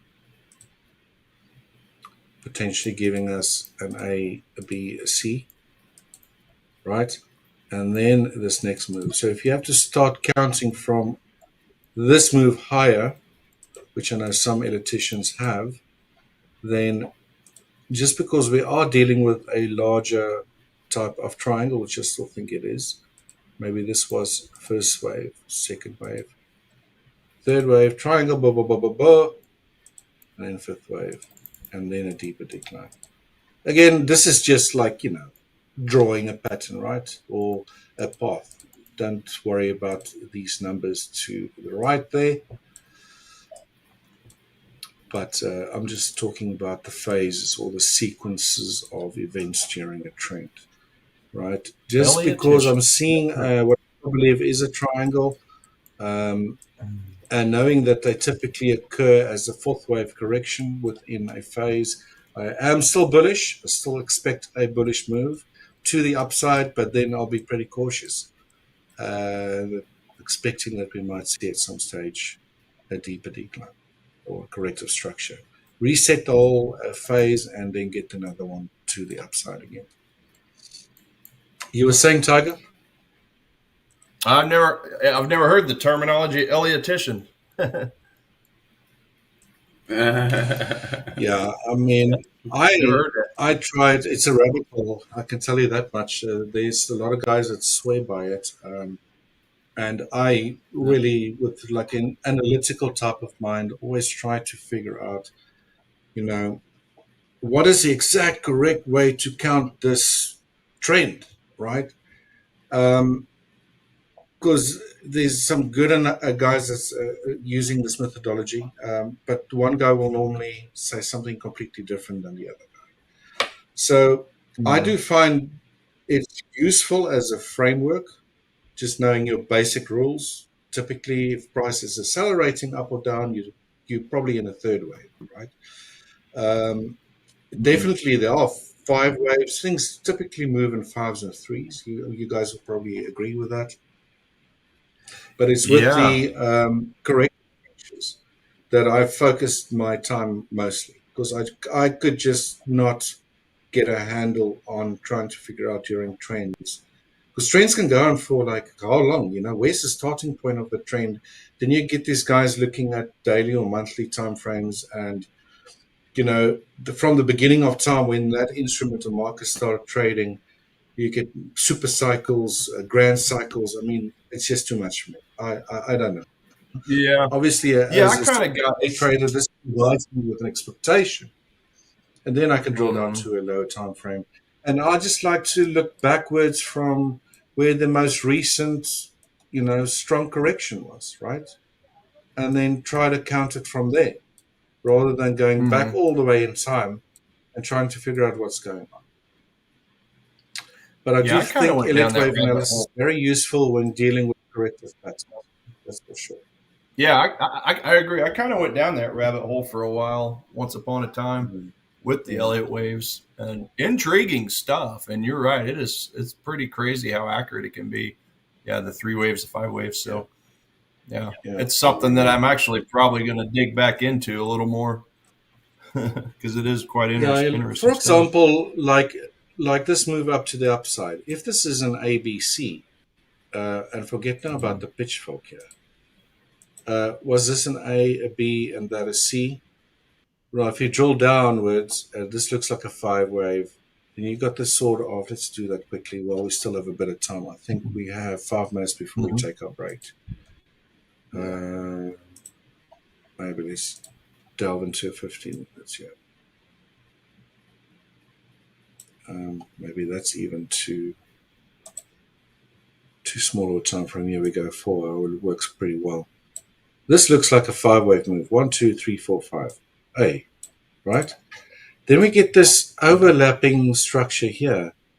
Is this an A, a B, C expanded flat, B, C, or 3 wave move?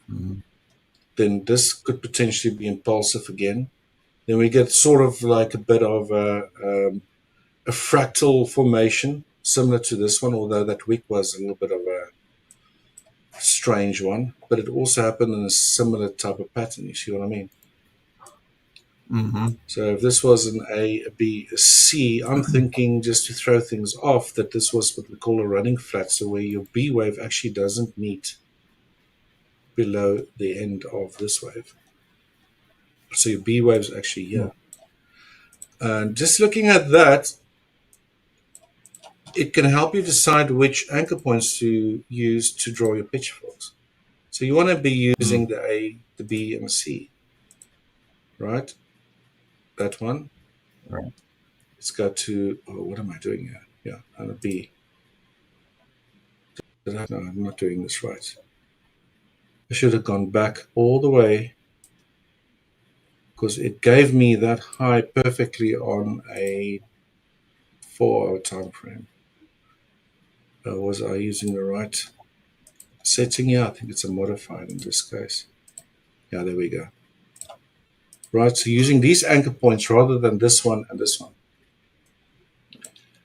gives you really nice, if you look back visually, where price support and resistance. Again, a subjective tool to use. Which settings should I be using? Again, I'll continuously just say it's a visual tool. Look back, Yeah, although it's after the fact. Did price respect these lines? Yes, they did. So if price were to move up, where's it likely going? It's going to the upper median line. If it moves down, where's it likely going to find support? Either at this 50% dashed or the center median line. But typically with these pitchforks, they, especially with the shift pitchfork and sometimes a modified pitchfork, corrections typically end at, in this case, during a move to the upside at your upper median line. By the way, for those guys that are interested in pitchfork analysis, the modified pitchfork is exactly the same as a channel. Exactly the same thing, right? Gives you the same slope and angle. Oh, we're doing that. No, it's crazy how accurate. So, long story short, since this brings us where it hit now into that area where potentially could get a D wave, price might still make it up today, hit that area again. But if it falls short of this upper limit, or it could wick, like I said, above it. But if it closes back into it and we start seeing a decline, then I've got a really high probability. What I do, I think this becomes a high probability triangle. Again, you'll have to wait so long before you actually prove it wrong. I keep on telling people you might have the shape, it looks like that. But I think you only really know that you're dealing with got a high probability triangle when you assume where your D wave might end. And then there where your assumption is where it might end, you then get that decline. Then finally it's following what 4 waves during the internal structure of a triangle we're supposed to do did. And then that E wave might then just be underway, and then identify an area where you think E wave might end. And that can give you a really nice upside potential in this scenario. Again, price could bust above that, close above it. Then I'm completely wrong about this. But in any case, that's scary accurate overall, though. It really is. No, it's accurate Right. stuff. It's crazy. Crazy. Right, peeps, and to all our viewers, we're going to take a little 15-minute break from our side. We'll be back about 15 minutes time. Again, remember, we are giving away that 10,000K account at 550 Central. So please stay around for that. Keep on commenting there in the chat box. So you must make sure that you tell us why you believe you should be winning this prize. We'll be selecting on the back end the winner that we believe gave the best statement or answer. And again, very importantly, you need to follow the following steps. They're on the screen there at the moment. You need to subscribe to YouTube and our Instagram handles of both Hola Prime TV and Hola Prime Global accounts, right? And like I mentioned, comment in the live session in the chat box there. Again, tell us why you believe you should be winning. And make sure that your email is in your YouTube bio so we have a way or means to contact you when we do announce the winner. If you don't follow any of these steps, then you'll forfeit your chance to win and we'll have to pass it on to someone else. Again, very exciting. We've been giving a lot of freebies away, not just during the morning sessions, but also during the New York sessions, the mornings and the afternoon New York sessions. So please stay tuned, stay active in the chat there. And yeah, good luck. Maybe it's your lucky day today. And that's it from me for just 15 minutes, guys. We're just going to take a quick break, get something to eat, maybe grab a coffee. Hopefully you do the same. Stay tuned and we'll see you later.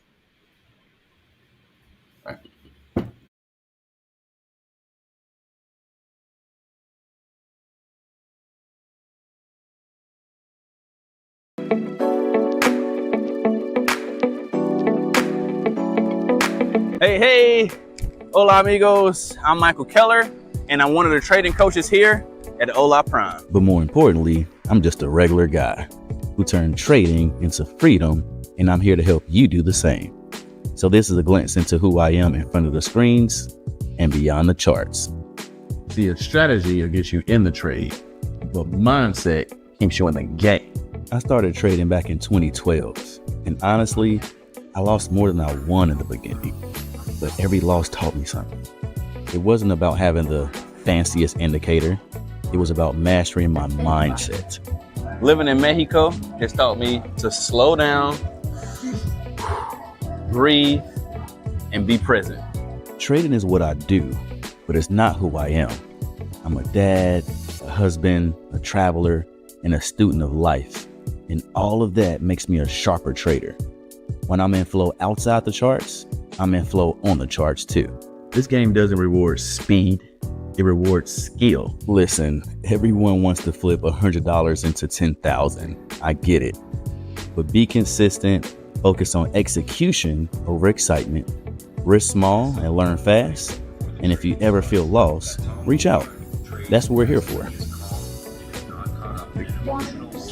Well, guys, that's a glimpse into my life, my story, and who I am, not just in front of the screens, but beyond the charts. I hope to see you in the session soon, and let's grow together.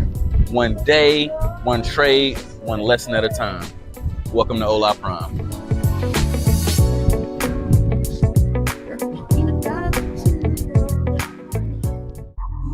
Hola Prime, trade with transparency.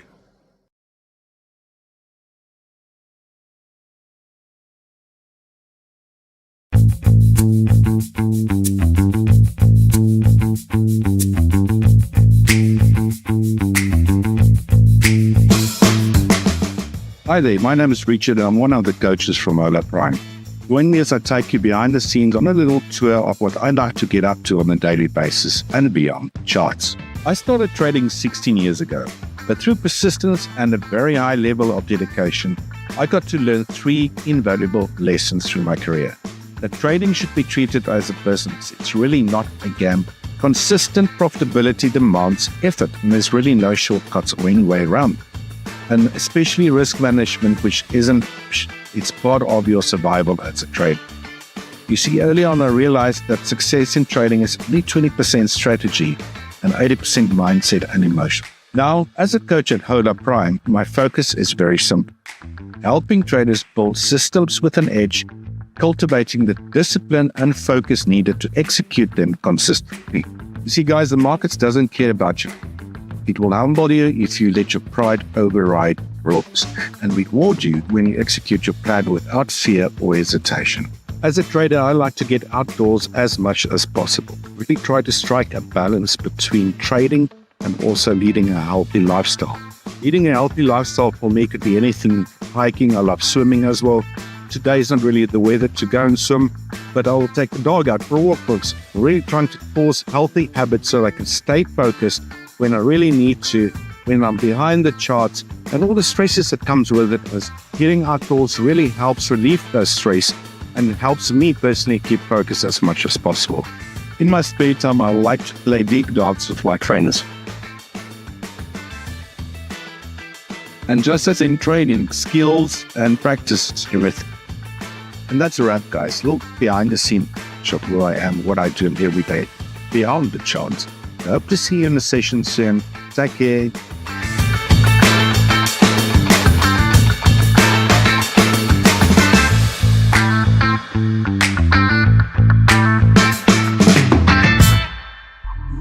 Hola Prime, trade with transparency.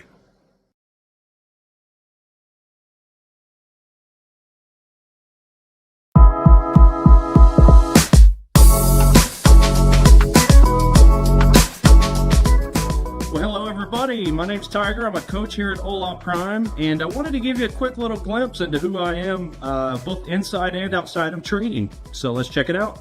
So I've been trading now for going on 11 years, and that first decade of my trading was all about technical analysis, And really over the last few years, though, I've really dug a lot deeper into fundamental analysis and sentiment analysis, seeing how the bigger banks and institutions are trading so I can ride their coattails, so to speak. They're the ones making the money. So I've just kind of looked at trading like Edison and his light bulbs. He's went through thousands and thousands of different prototypes in order to find the one that worked. Look, one of the things about trading that people get wrong is they think it's an overnight get-rich-quick scheme. So, for me personally, all the hard work was done well before I even picked up trading, and it all had to do with reading some good books. So, one of my favorite books right there, The Magic of Thinking Big by Dr. Schwartz. And as you can see on there, the chapters, best way to read this book is read chapter 2, 12, and 13, and then turn around and read the whole book. Powerful, let me tell you. And I'm sure you caught that above my bookshelf. One of my biggest things that I love doing is bowling. I'm a very competitive bowler. Bowled a lot of perfect 300 games, so they give me these nice little trophies whenever you bowl a perfect game.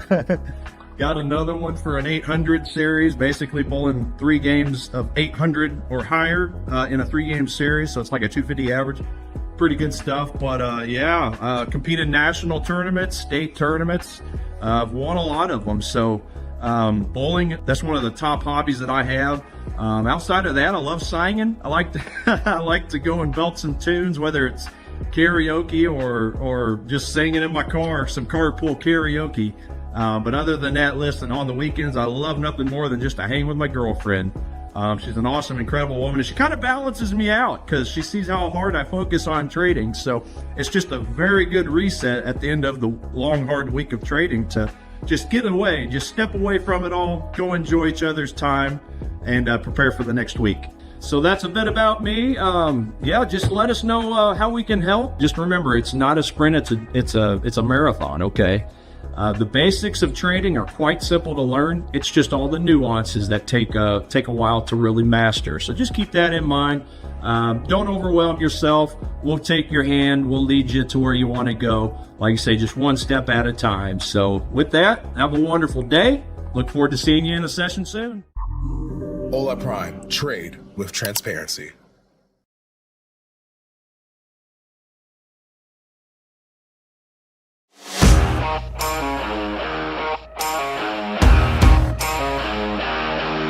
Hi, I'm James. I'm one of your coaches at Hola Prime. I've been trading for about 30 years. Can you believe it? Seems like an awfully long time. But in that time, I've learned a lot about trading the financial markets. And I've learned the best way to trade the markets. By dawn, I chase waves, chase stocks, and sometimes chase my own sanity. Trading, like surfing, is all about timing. Wait too long and you miss the move, and jump in too early and you just wipe out. If you're a new trader and you're struggling with your trading, I think you've come to the right place. I'm really looking forward to meeting you and helping you with your trading. I'm approaching a stop street now, and I'm going to have to stop. Emergency brake if there's traffic coming. And that's one of the things you've got to learn in trading, as well as how to keep safe. And it's one of the main things that I teach in my trading philosophy is risk management, which is not taught very often. Trading is a bit like driving a car, really. You've got to have a license, and in trading terms, having a license is like learning how to trade. And once you've learned how to drive and got the license, learned how to trade, you've got to get good at it. And my philosophy is to teach traders how to trade properly using the tools and techniques that they should be using. My specialty is swing trading, and it's a bit like riding the waves. I've been a surfer for a very long time, and swing trading is not much different. You've got to find the sets and catch the right wave and get out of the wave when it's time. A lot of people ask me, how did I get to where I am today? How did I learn how to trade? And how can they get to where I am themselves? I think the best answer to that is to get educated, learn how to trade. And there are all sorts of resources out there for you, including fantastic resources here at Hola Prime. Hola Prime. Trade with transparency.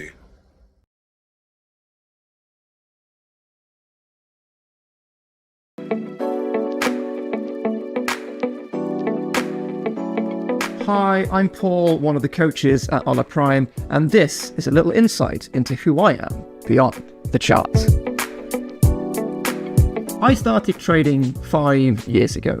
I made some money, sure, but I also made mistakes, a lot of them.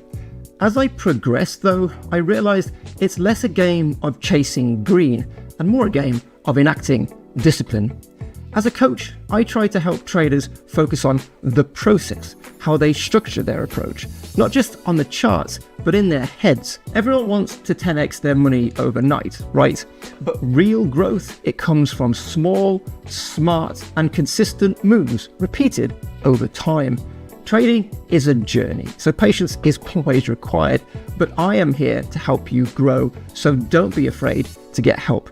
Improving your success rate is what we do. But after a day of trading or an afternoon of coaching, getting away from the ever-evolving price action of chart setups is a must, as the outdoors can reset your mind, whether it's taking my dog for a walk for 30 minutes or gently strolling on the beach after a winning trade. I never allow myself to get lost in the charts. Stepping back gives me perspective, and perspective is what makes me a good trader. I'm always looking for that balance in everything I do. And if you can achieve the same, you'll soon discover it unlocks so many doors. So that's my deal. What's yours? Hopefully we'll see you for a coaching session soon where we can level up your skills one profitable trade at a time. I'm going to place a trade. Hola Prime. Trade with transparency.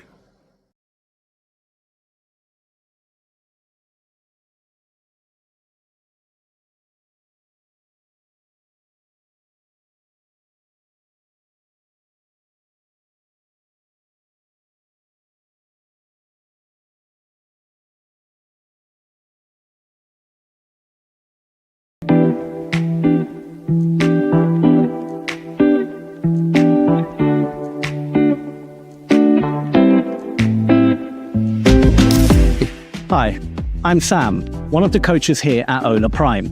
And in this video, I'm going to give you a short glimpse into my life beyond the charts. Outside of the charts, I love to cook. Anything with fresh local ingredients has a thumbs up for me. And when the weather's good, I like to go out, have a quick jog, keep myself healthy. I started trading almost 15 years ago, and believe me when I say, it wasn't an easy journey. There was a lot of ups and downs, mostly downs at the beginning, and it took me, I would say, almost 10 years before I could actually call myself a trader. Personally, I like to travel. I like to go to different places, see different cultures, meet new people. I also like a good spa day, you know, just sit there by a pool, relax, get a massage.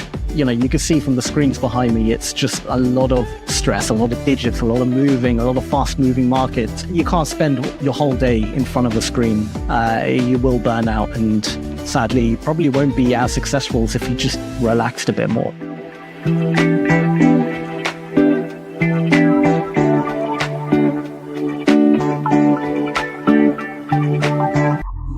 Hola Prime. Trade with transparency.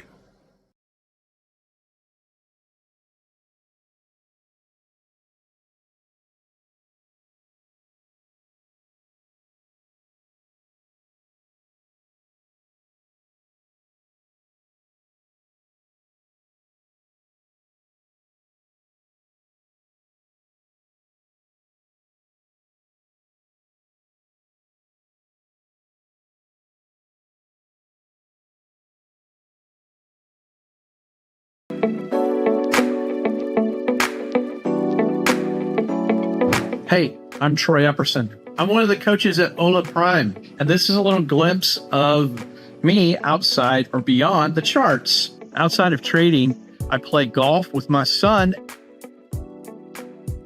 As you can see, I have a laptop and multiple screens.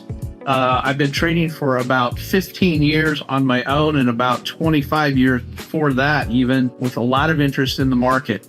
I've realized over time that it's not about the strategy or the method. It's about implementing whatever that strategy or method is, which is super, super important to become consistent as a trader.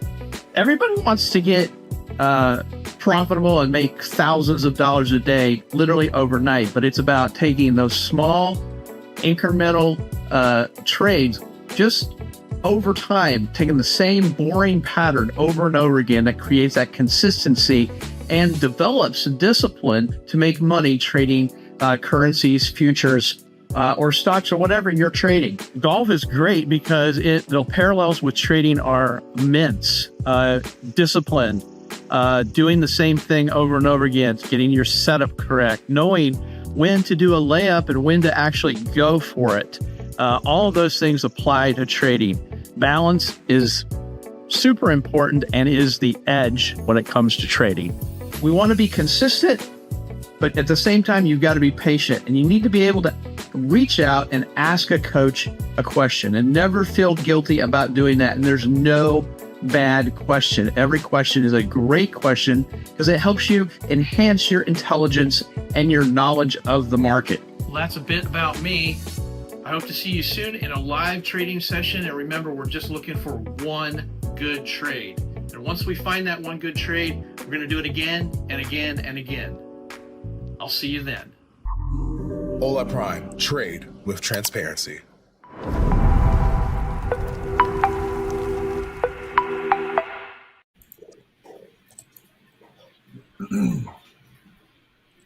All right. We back.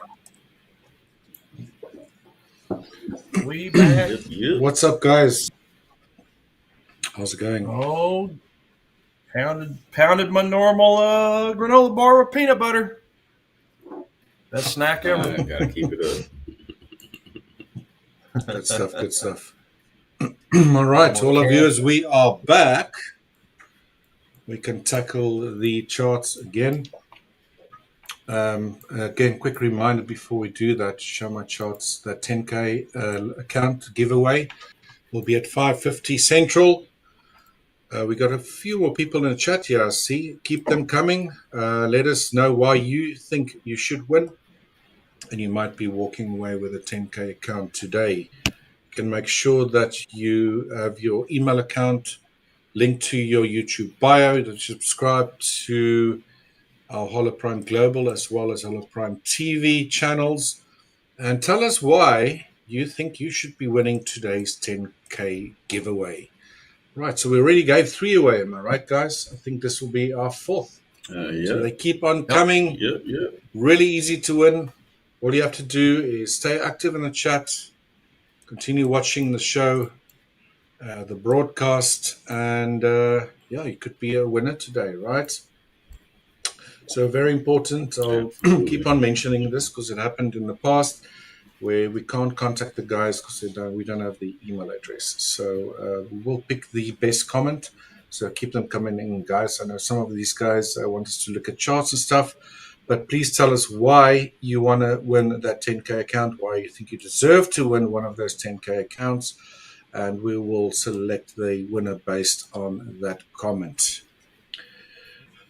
All right, so back to the charts. I just want to switch back to gold. Again, I look at time frame. I mentioned that price is in that area where this might be a D wave and potentially price could be moving lower, right? This move to the upside pulled out in a channel, or should I say moved within the confines of a channel. We've now seen a decline to the downside, and we've got a fair value gap that formed right there. Right, so you see I got my risk reward meter here, and I'm actually going to do contrary what most traders think I should be doing, and maybe see if I can get a little short on a day trade setup here.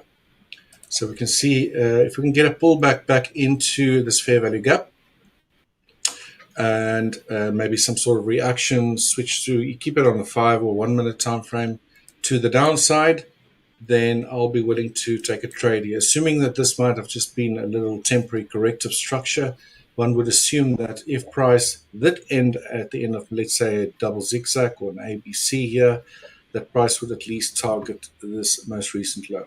All right, that occurred around about, what was this? 1:45 a.m. Eastern. So very, very early during today's morning session, so or Globex session. So we can get a move back up there, then I'll attempt to go short. Again, stop loss will be above the swing high and targeting this most recent low over here. If I get a chance to do that, right? Gold can move pretty fast if it wants to. It can also take its darn time if it wants to as well. So let's see. I'm going to set an alert.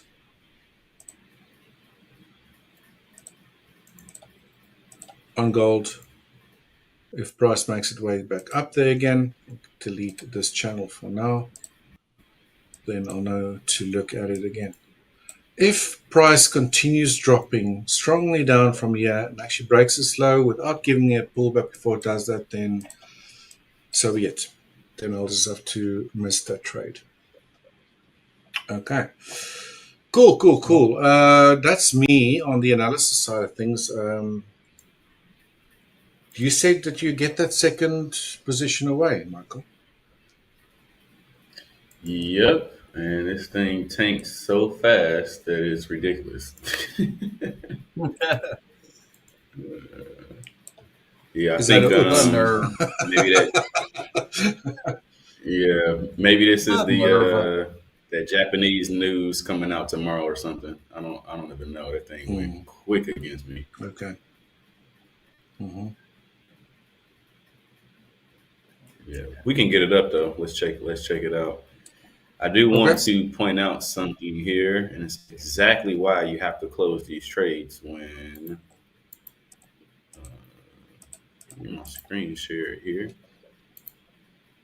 Yeah, this is why. Okay, it's already sharing. Why, when you get the close below the candle, you have to close it for the simple fact that, if you don't, this is what always happens, right? This is why my close, let's say exit strategy would be once price closes back below the 13 EMA in this particular example, like this candle that we're looking at here, into that RSI line back below the signal line, purple cross back below the red one. That's it. Exit. Because if you don't, it's this right here. The candle is free now. It's almost like free to roam and go ahead and knock you out your position fully. So this is why it's never smart, at least for me, when I know that I'm supposed to close the trade, to hold on to it. Because this happens so often that it's ridiculous. Like this happens all the time. So yeah, you definitely want to close these when this exactly happens. So that sucks. Nothing I can really do about it though. Maybe I did want to ask you, Tiger, what is cat yen on your the fundamental basis there? I think that was a neutral of like a 2. Let me look here. Oh, 2. Okay. Let me look. Yeah, maybe it's got something to do with the. A 1. It's a 1. Positive 1. It could be the trade deal. I mean, yeah. U.S. and Japan did get that trade deal set up. 15% reciprocal tariff for Japan, and they invested $550 billion, and they're supposed to keep like 10% of all that investment. So a little bit of a win-win, but yeah, it's just kind of the remnants of that Japan trade deal. Everybody's trying to figure it out, right? Right. That might be making it a little volatile at the moment, just like the Nikkei. Yeah. No, the Nikkei sure loved I it definitely last wanted night. to know. Yep. Yeah, I wanted to know what that would have been. I guess I should have asked before, but yeah, this is still a solid setup. Like, let's say when I have to close a trade and I take a loss, I always have to do the same process. Like, once again, like, all right, did I miss anything? And when I'm looking at this, no. As I always say, we have the 5,200 cross, right? So we know we're in level 2, and I'm looking for that pattern on this 200. Just we did EA, right? This one just did not go. Beautiful first pattern here, as mentioned. All right, kind of short. Just closed above here. This technically was good to go. Let me keep this on here. Erase that. Yes, keep it. Okay, cool. So yeah, maybe that was some of the that news that's kind of affecting this pair. But yeah, this was quick. It seemed like as soon as I got in it, that's exactly when it went the other way. As soon as I got in this trade, this That's thing waiting for you. just basically went the exact way. Yeah, they was waiting for me to get in. And another thing, Michael, is the CPI report for Japan is coming out tomorrow. I'm just looking at my list here. The last 6 reports the last 5 reports have been cooling inflation for Japan, which is, a little negative for the currency, but good for the market. And then tomorrow's is projected, I think it was 3.1, 3%. So that's what they're forecasting. So if that holds true, then that would be 6 straight falling inflation reports, which is, again, that's good for the stock market, Nikkei, but a slight negative for the currency itself. No. It's weird how that works. Yeah. It is. It is. It's like, wait, so it's the opposite? Like, yeah, we're right. Yeah, it's the only report like that. It's just the inflation reports seem to be the opposite. It's just like the inverse relationship of U.S. dollar and gold, right? What's good for one is bad for the other, vice versa. So, right. No, that makes sense. So yeah, just took an L on this one. You got to move forward. Yeah, this is literally interesting the way that happened. What makes it the funniest to me sometimes is the timing of it. It's like I was there as soon as I get it, and that's when it happens. It's almost entertaining. Like, once again, how are they doing this? How are you doing this? It makes no sense. They got some super technology simultaneously. Just eavesdropping every trader's conversation. What is it? Anti-retail trader technology. That's what it is. Yeah. Seriously. Yeah. We're cool. Well, yeah, I don't really have too much. I can just go through the charts, kind of seeing what I was looking at.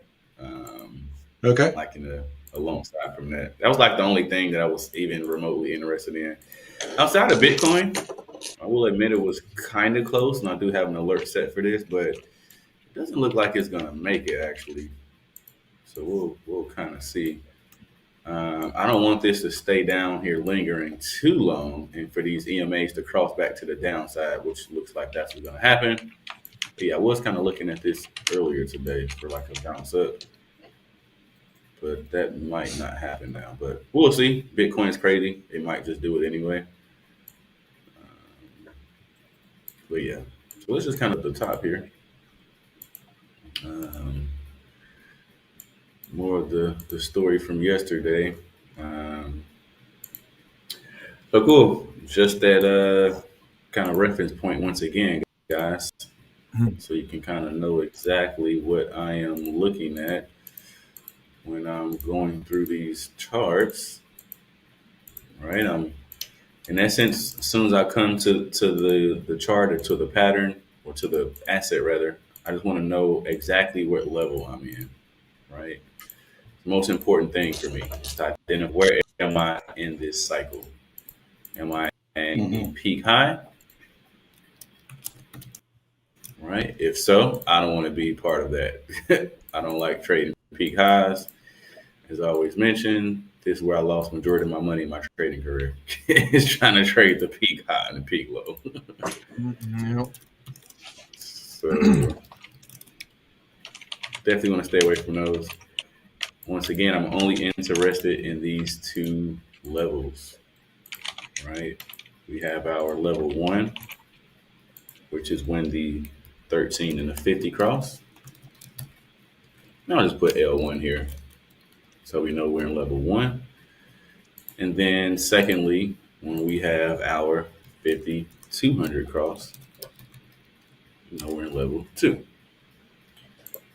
Right, so literally when I'm coming to these charts, this is the only thing that matters to me. I'm just trying to catch this break and retest of this area here, right? And this is typically any type of what I would call a master trade, a money trade, or something like that. Actually, I think I drew something up for everyone. Let me see. I did. So look, let's check this out. So I'm going to share my entire screen here.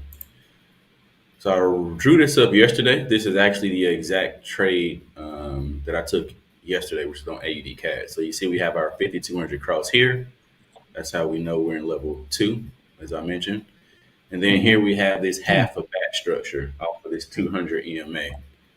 Now, once this went down, you see it didn't break that level, and it pulled back to the 50. As you can see here, I put negative money trade, which that's what I took, and it didn't go. So I basically gave the money back that they just gave me. But that was the natural next move. Like that would have been the next move in the cycle. And if you can look at the top here, these 5 setups in essence, and this is actually in order of what I'm looking at from top to bottom, right? So let's imagine, a peak high coming out of that peak high. Once that 1350 crosses, right, I want to see that master trade, which would be in level 1.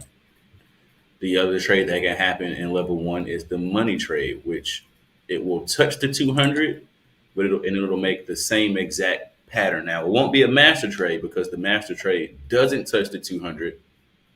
It's just that first pullback towards the 50 EMA, and then it runs towards the 200. So that's one move.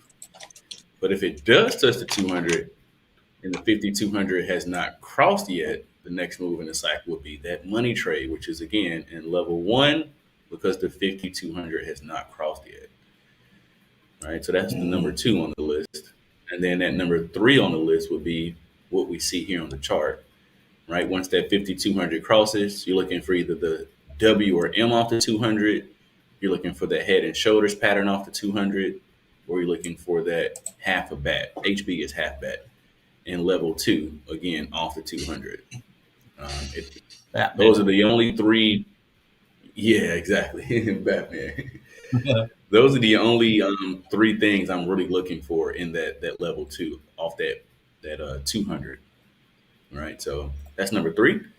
And then after that would be the ID 50 move. This is the only move that I actually take on the 15-minute chart.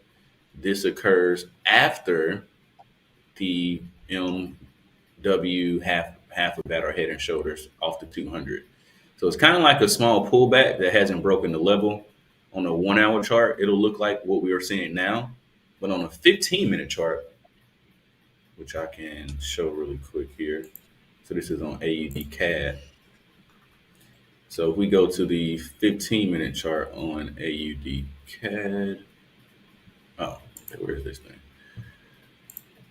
If I was to drop this down, no, wait, let me start from the 1-hour chart. So if you can see this, once we get this pullback over here, so we get the close below this 800 EMA, which is where I initially took the trade. It kind of runs a little bit and then it pulls back. We got this one huge green candle in here that pulls back. So if I drop this vertical line here for the shorts and then go to the 15-minute chart, I can see this move right here, right? Now this is cool because you can actually see the same exact thing. It's just on a smaller time frame. Now you wouldn't take this trade here. That's what it looks like on a 1-hour chart. But on a 15-minute chart, theoretically, you would try to take it here. However, if you look at the TDI, you can see that price is outside of this band here. So you can't take that. Price needs to be inside the band, right? So you can't take it there. You would want to take it here, right? 1, the RSI line is inside the band. And 2, you got this nice little half a bat structure off the 200. That's the move right there. You jump in here, stop goes above there. This is a nice 15-minute move. All right, so when I mention, and I mentioned it here, that number 4, the ID50 move, that trade that happens on a 15-minute, it comes right after the main move on a higher time frame, which is in this case the 1 hour chart. And then finally, after that, if it pulls back again, would be number 5, which is the money trade in level 2, which, as you can see, that was the move that I was predicting to happen next that never panned out. So just going through it all from like top to bottom, this is my if-then scenario for every pullback, every case in essence. But this has to all line up, which is the most important. Mm-hmm. Like I wouldn't randomly take any of these trades. It has to happen in a sequence. Like there's never a time that in the alphabet B comes before A. It's A, B, C, right? Not B, A, C. So same thing here. Once I can identify where I am in the cycle, I'm predicting the next move based purely off market structure. Right now, if that happens or not, or if it pans out or give you the results, that's a totally different story. I'm just want to be in the market when my edge presents itself, which in this case would be pretty much right here. All right, so, but yeah, kind of getting back into it. Starting at the top here. Before you do that, Michael, we are approaching the 5:50 a.m. Central Time mark. Again, remember, we're going to be announcing our 10K winner in just a moment, about 12 minutes from now. So, yeah, please, guys, stay active in the chat so you know that you potentially won. Well, you might be a potential winner. You will know if you won. Again, if you did link your email bio in your YouTube, your email in your YouTube bio, then and followed all those steps, then you stand a chance to be today's winner, right? So please stay tuned. And just under 12 minutes from now, we will, as promised, announce the winner of the 10K challenge account. Cool. Nice. Sweet. Okay. You guys got a few more minutes. Get this free account. Take advantage of it. Sweet. Well, cool. So yeah, just coming back to it. Again, as soon as I come to the market, guys, this is my main frame in essence. Like, first question I'm asking is, where am I in the cycle? Right? I can easily see, just like yesterday, NAS 100 is still at this peak high. So yeah, I'm not interested in this, not one bit. Right? Like, you could take longs on this, but I wouldn't. Right? Like, everyone sees this long, and I don't have a setup highs, and I don't trade peak highs. So this for me is nothing. Yeah. Right? This is a total pass for me. Same thing with US 30. Now, this was bad, actually, which was kind of funny. But as I mentioned, I need my chart and my TDI to both agree with each other. Right? So when we got this 5,200 cross here, I'm looking for that W pattern off the 200, which it kind of gave you here, right? You kind of see something like this, retested this area and went on up. That makes sense to take that. Me, I wouldn't take that for the simple fact that I have no reload, right? As you can see, price went above the static. Market baseline went above the static there. It tried to do it here, but it never did it, right? I would have wanted something to come down like this and then go up. Seeing that it didn't, this is a pass for me. I wouldn't be interested in this. Even though it went, right? This is one of those things what I call an outlier. Like, just because I have rules that I want to take it, that doesn't mean that obviously it has to do that before it goes, right? Yeah. But what happens is you'll see moves like this, and you're like, man, do I really need the reload to happen, or can I, I'll just take the next one without the reload, and that's what the market does, right? Like, it gives you, and it changes things up, and it baits you into almost wanting to take this. Right, so this will happen 2-3 times out of 10, maybe even 4, right? But it's still the opposite side of what I want to be on. I want to be on the side where this W off the 200 with the reload works 6 to 7 times out of 10. Not, oh, it gives you this move without the reload 3 to 4 times out of 10. That's not edge. Because on the long run, you'll end up losing. Right? So as much as even though this went, this doesn't do anything to me. Because this is not a setup. It was missing an entire reload. This could have easily given you this W pattern here, and you went up, and then it kind of dropped down, and when that dropped down, then it gave you the reload and then popped up, right? And then you take it. That would have made more sense. You know what I mean? But I try to stress all the time, like, don't get caught up in because this is minutia to me. This is small nuances, yeah, but at the same time, this is not the trade that you want to take. Just because it did it this one time, or to do it 2, 3, 4 times out of 10, that's not it. This is what I'll call that clock. A broke clock is even right twice a day type of thing, right? Like, you'll see moves like this happen, but you don't want to take them.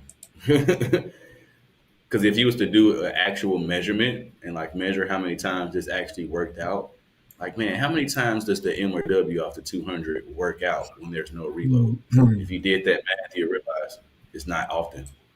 It's not often at all, actually. But you'll see it. It'll still happen. Mr. Michael, you mind if I grab the chart just for a quick minute?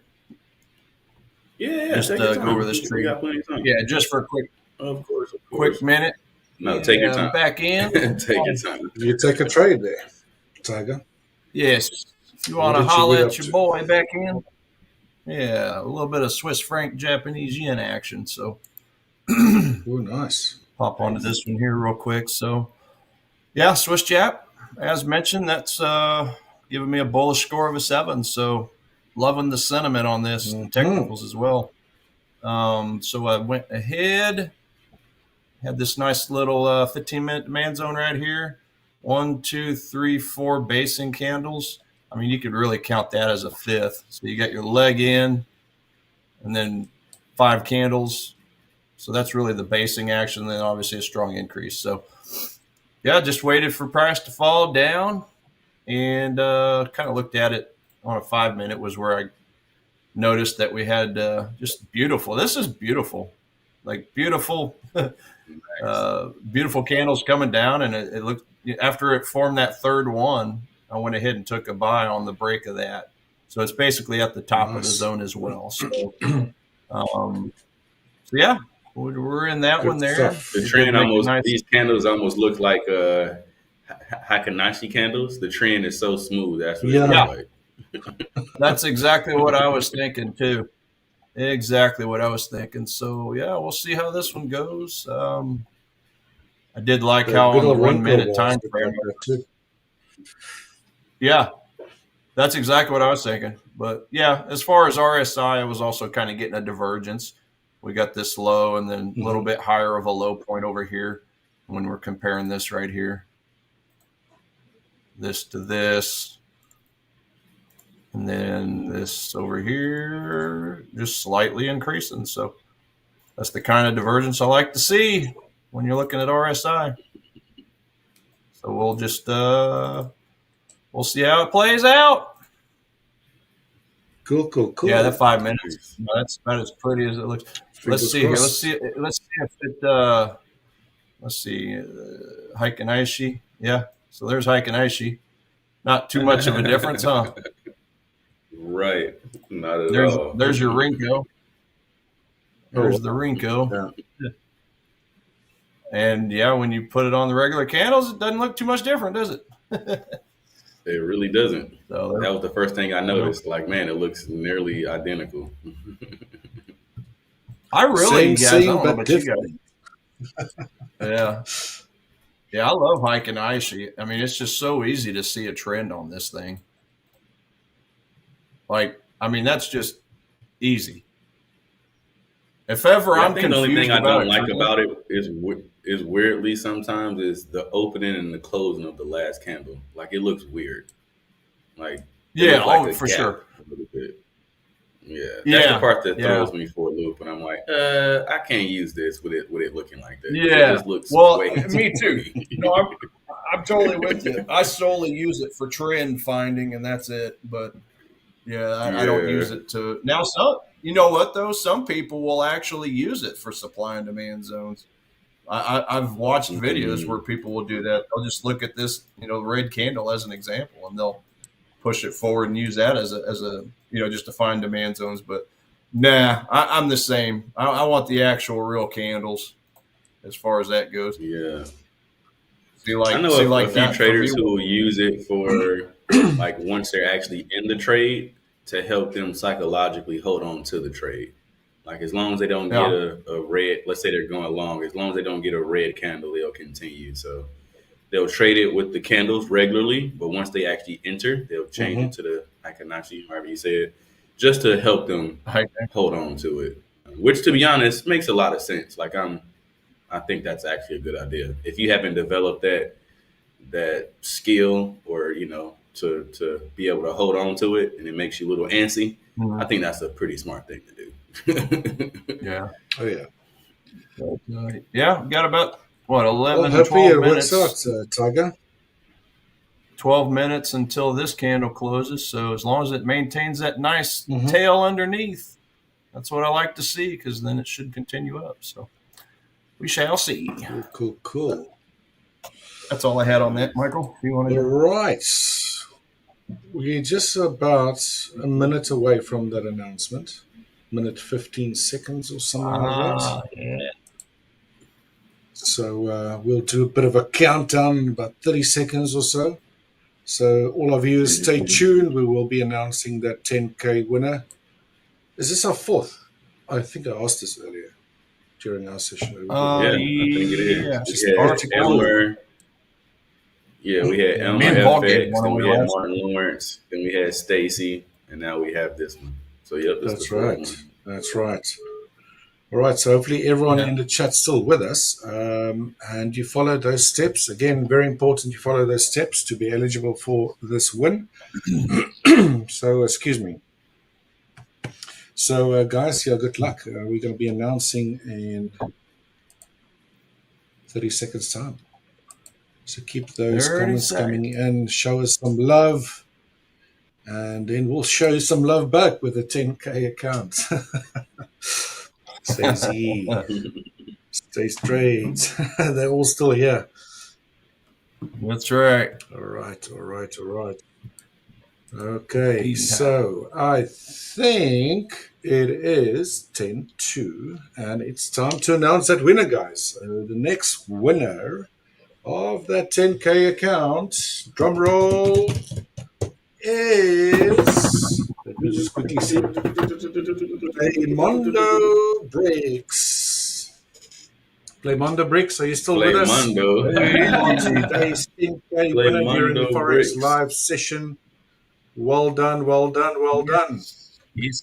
Believe you hopefully linked your email in your YouTube bio. If that is the case, we will be reaching out to you very soon, so keep an eye on your inbox. And again, if you've got any issues with setting up that account or any questions you want to ask, reach out to our support team. They're more than happy to help you out with that. You can also join our Discord channel if you haven't done so already, and we'll also be able to help you there. So various avenues that you can use for any assistance if you do need that. But Playmondo Bricks, I see he is in the chat, or he, she. I'm sorry, I don't know what the gender might be. We might, even if you're allowed to ask these days, but there we go. Playmondo Bricks, you are the winner for 10K account. So there we go. Congrats. Congratulations. Felicidades. Said thank you. You're very welcome. You knew the trade-ins. This is a great way to start off your trading career with a free trading account. 10,000. Make sure you use it wisely. Stay on the sessions. A 10, and so you can't catch some of these trades we're throwing out there. Awesome. Playmondo Bricks, maybe let us know in the chat there. How long have you been trading? What do you like trading? She's a lady. Okay. Cool. Hey, Blame All right, Mondo guys. Bricks. So somebody need to take the opposite side of our bets with. Somebody need to take the opposite side of our bets as far as guessing the gender of these these handles, because we've wrong 2 days in a row at this point. Well, I had an excuse because my sister's name it's is difficult Stacy. because there's some pretty crazy names in the chat here, so it's difficult knowing who you're actually talking to. But anyway, congrats. And we'll be reaching out. Our support team will be reaching out to you soon. Again, today's winner, Mondo Bricks. Congrats. Yeah, Stacy asking where I'm from. So I'm born in Kansas, but I grew up in Tennessee, down south. So that's why I got the twang, the southern twang action. So I can't shake it. It's just part of me. So that's why I sound so weird. Mondo Bricks, where's the Discord link? You can go to our website. There's a big button you can press there to join. Or alternatively, we can drop you a link here. I'm just asking back in for a link as well. But alternatively, just go to holaprime.com, our website. There on the front page is a huge button where you can just join our Discord link. It is for free. Got a huge active community on there. All our coaches post on there regularly. We've got our support team monitoring that 24/7. So again, any questions, if you got any questions, then we'll be more than happy to help you out there. Our support team will be. All right. So generally, it's not an issue. It's pretty straightforward to set up the accounts. But if you are new to trading and you're having any difficulties, again, there's no such thing as any stupid questions. Reach out to us and we'll be more than happy to help you out. That's right. Oh, she's a Swiss lady. There we go. They just dropped the Discord link for you there. It's in the chat right below your last comment. So go ahead, click on that. Please join. But again, we will be reaching out to you with your account details and setup instructions via email, okay? So keep an eye out on that inbox. Just give it a little while to have everything set up, so just be a little bit patient, but you should probably reach it in the next few hours. We'll get that email, right? Again, congrats. And my congratulations. Congrats.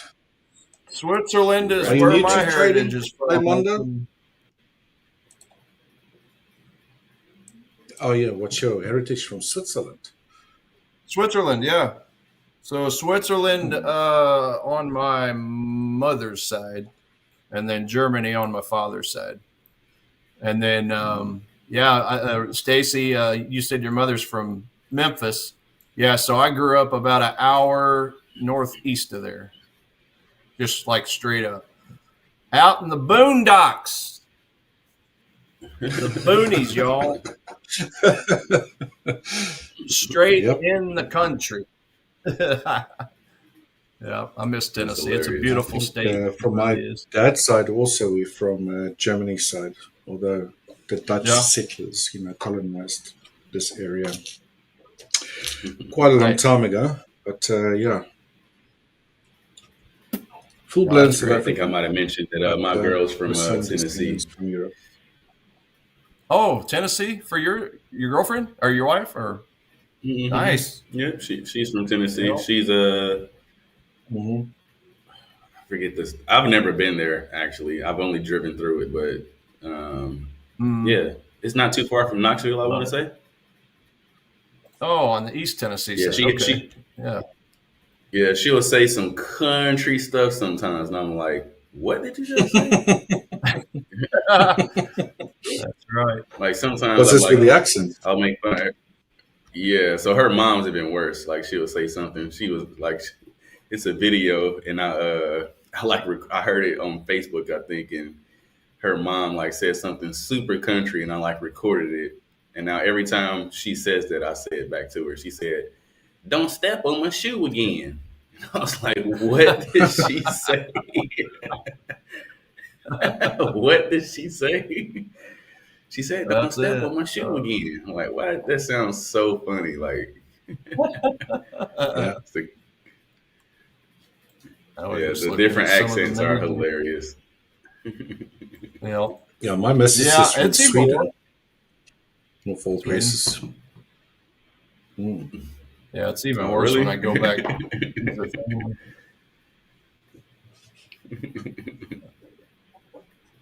make jokes all the She's time. I tell people lived in the States for over 15 years.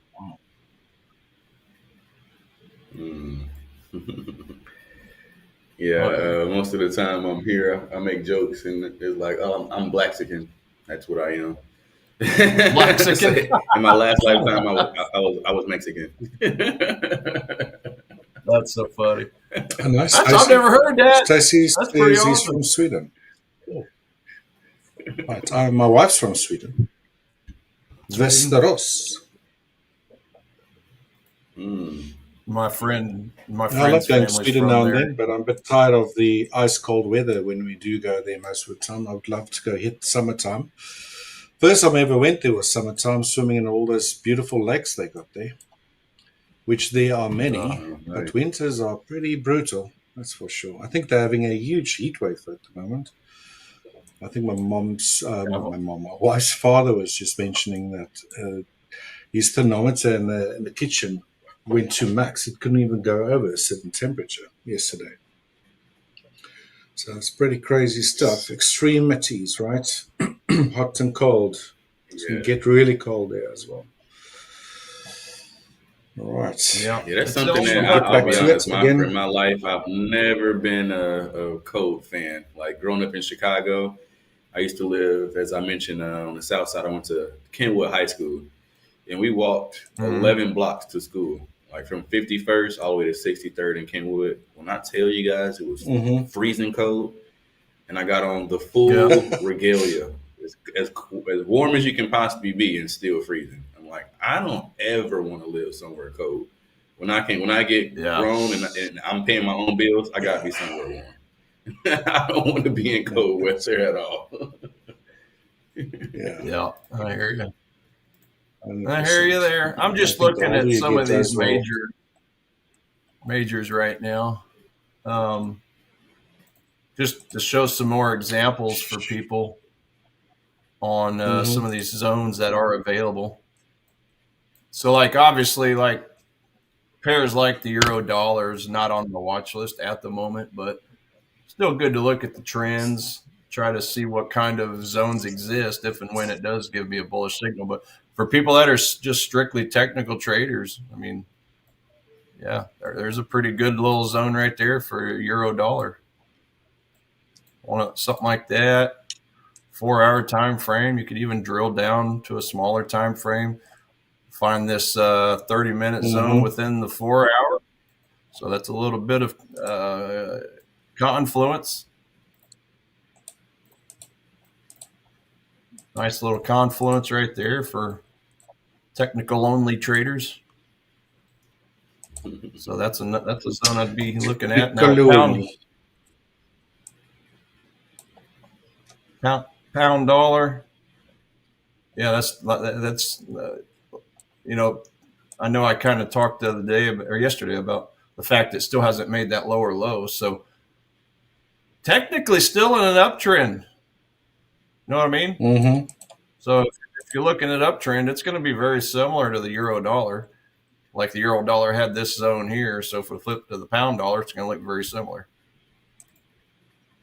Move that to 4 hours. So that's the exact same thing. 4-hour zone with some oh, I didn't get it down enough. Yeah, so 4-hour zone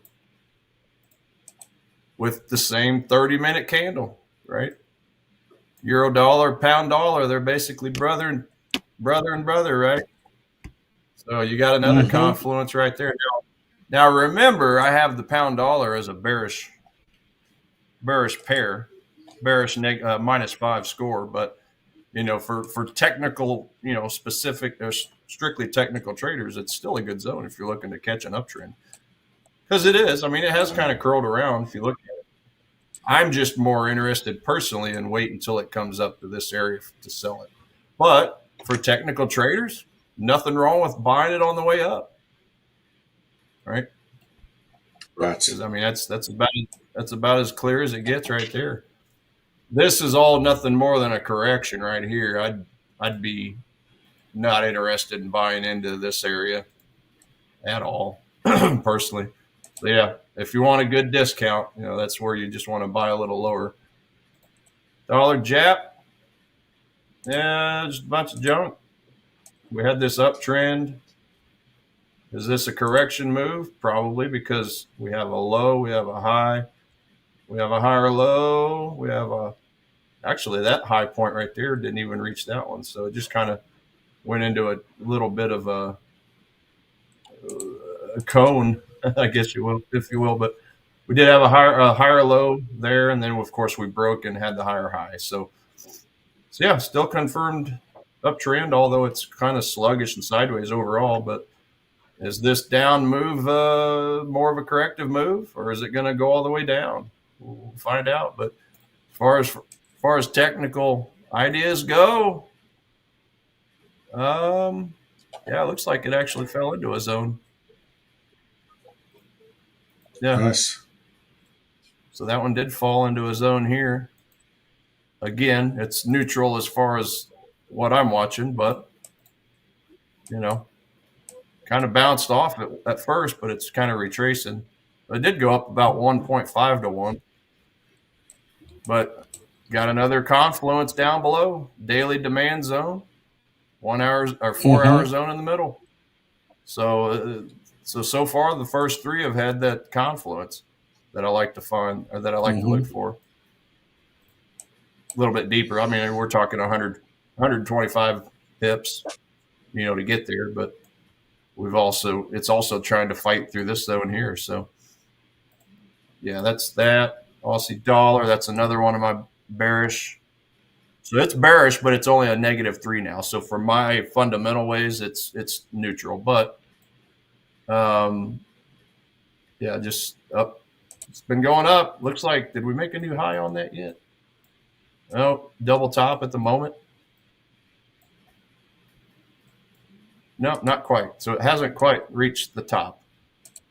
So yeah, I'll be interested to see what it does. Now, I remember I drew in that zone earlier, but during the course of our stream, it went from -5 to -3. It's a dynamic list, right? When things are reported and released, it obviously changes it pretty quick. So, gotcha. Tiger? Yes. We got a question from Shubham Yadav to please look at gold when you get a little bit of a chance there. Gold. I can also share my analysis and after you if you want to, but please go ahead. Sure. Yeah, I'll just take a quick peek at it. A peeky. A piggy. Yeah, gold. just getting ready. We're just getting ready. If I just get rid of I don't want to get rid of my drawings. Let me just do this. Yeah, just looking at the daily over here. I got a bunch of drawings on here I need to get rid of. So it looks like we've broken that trend line. We closed above it. So that's a sign of strength. We got to get rid of it though. Yeah, so uptrend. It's overall been sideways as we mentioned earlier. If we look at it on a weekly time frame, those orange boxes, it's just consolidation. That's sideways price action over a course of 2.5, 3 months.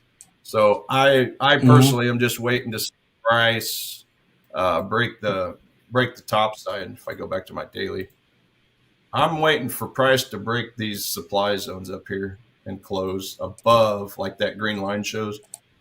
Go up there and close, and then if it pulls back, then I'll look for a demand zone in this area to buy long. So, but if you're looking at a smaller time frame, let me get rid of some of these drawings. I got too many drawings on here. I mean, if you're a technical only trader, we do have, this is as pretty as it gets. So the trend kind of reversed, correction, trend, correction, trend, correction, trend, correction. Well, shoot, if you just look at just that, it should be moving back up, right? We should be getting another leg up. Now, I'd be interested in getting in if I were just buying this on a technical only basis. On this, 10 minute? Yeah, this little 10-minute demand zone right here. I mean, that's it's a pretty nice area right there, ladies and gents. 3412 area. And then you obviously throw your stop loss under there like that. Potential play. As always, I'm not a financial advisor, but you know, if I were looking at it on a technical basis, I'd definitely be interested in maybe taking a stab at that area right there. Now, since everything is doing this beautiful correction before the big moves, I mean, you can see that pattern a mile away, right? Everybody can see that. Big leg up, consolidate, leg up, consolidate, leg up, consolidate, leg up, consolidate. Now, these consolidations didn't really pull back too far. What, maybe 10 points? Right? So that's about, let's see this. From that low, or that high to that low, that's 23 points. From that high to that low, that's about 20. And then currently, from here, oh, shoot, sorry. Currently, oh, come on, quit it. Currently, from here to here, that's 20 points. So if it's pulling back 20 points each time, well, let's take a look again on a 15-minute chart. Look at this. It's bouncing into a demand zone as we speak. So that might not be a horrible place to take a buy long, right? Because it's already retraced about 20 points, just like the last 3 or 4 corrective moves. So that's a little aggressive in my opinion, but it's following the trend. I mean, it's following the same pattern we've been seeing on this leg up. 20, 20, 20, 20. Yeah, on 15 minutes. It's right there in a demand. Might be a decent spot. I'm not going to take it personally just because, like I said, I personally match up the fundamentals. 10-minute zone, same thing. 5 minutes. Not really a zone, but yeah, it's still a low point. Yeah, really, the 15-minute looks great. Now, I wish that candle right there, if that candle right there were green, it would be an easier decision, but it was red. I like to see at least 3 to 4 green candles coming out on a zone, a demand zone like that. And not to mention, you know, you kind of got to be careful up here too, because that's that candle. That's a, you know, not the strongest of supply zone candles, but it is, you know, it's, look at that. I mean, that big ugly wick up top, right? That's selling pressure coming in, forcing this thing to stay sideways. But yeah, if I had a gun to my head, I'd be waiting to get in on this 10-minute candle down here. Because on that one, it had the 1, 2, 3 candles coming out of it, green candles. And look at the what's volume. the upper end of that zone? That's the most important thing is the volume. What's that? The score? I mean the price? What's 34.12? 34.12. Yeah. 34.12 on a 10-minute time frame. Get me some throat lozenges after this. Calm the old fruit. Yeah, I also got mine. Hopefully I'm not coming down with anything, but we'll see. Well, when I got into sales back in the day, the same thing happened. It's just from talking all the time. It just takes a week or two to get used to it. Right. But, do you mind if I share my screen? Yeah, absolutely. Let's see what your gold looks like. We'll have a look at gold in just a sec, but there we go. The pattern just broke to the downside. On the NASI, price still, or this high came in below this invalidation wave, so this could potentially, I'm not saying it is, again, not financial advice, but be the start of the next leg down on the NASDAQ. Again, bullish overall, guys. But intraday-wise, after this dip we had yesterday, we might get another one today, right? So just over the short term. Lots of news coming out tomorrow, so Wouldn't surprise me if the market or whoever, can potentially manipulate the market, trying to position themselves as low as possible. And if those numbers are pretty decent, maybe skyrocket back to the upside again. But we'll see. I just thought that's interesting. I don't really like I mentioned previously, to trade NASDAQ during the London session, or until at least the New York AM session. But we did get a breakout below that. Is this some sort of an ending diagonal? Potentially. Classical way that traders would trade this is wait for a breakout, retest, and if you get a rejection, potentially trade it to the downside.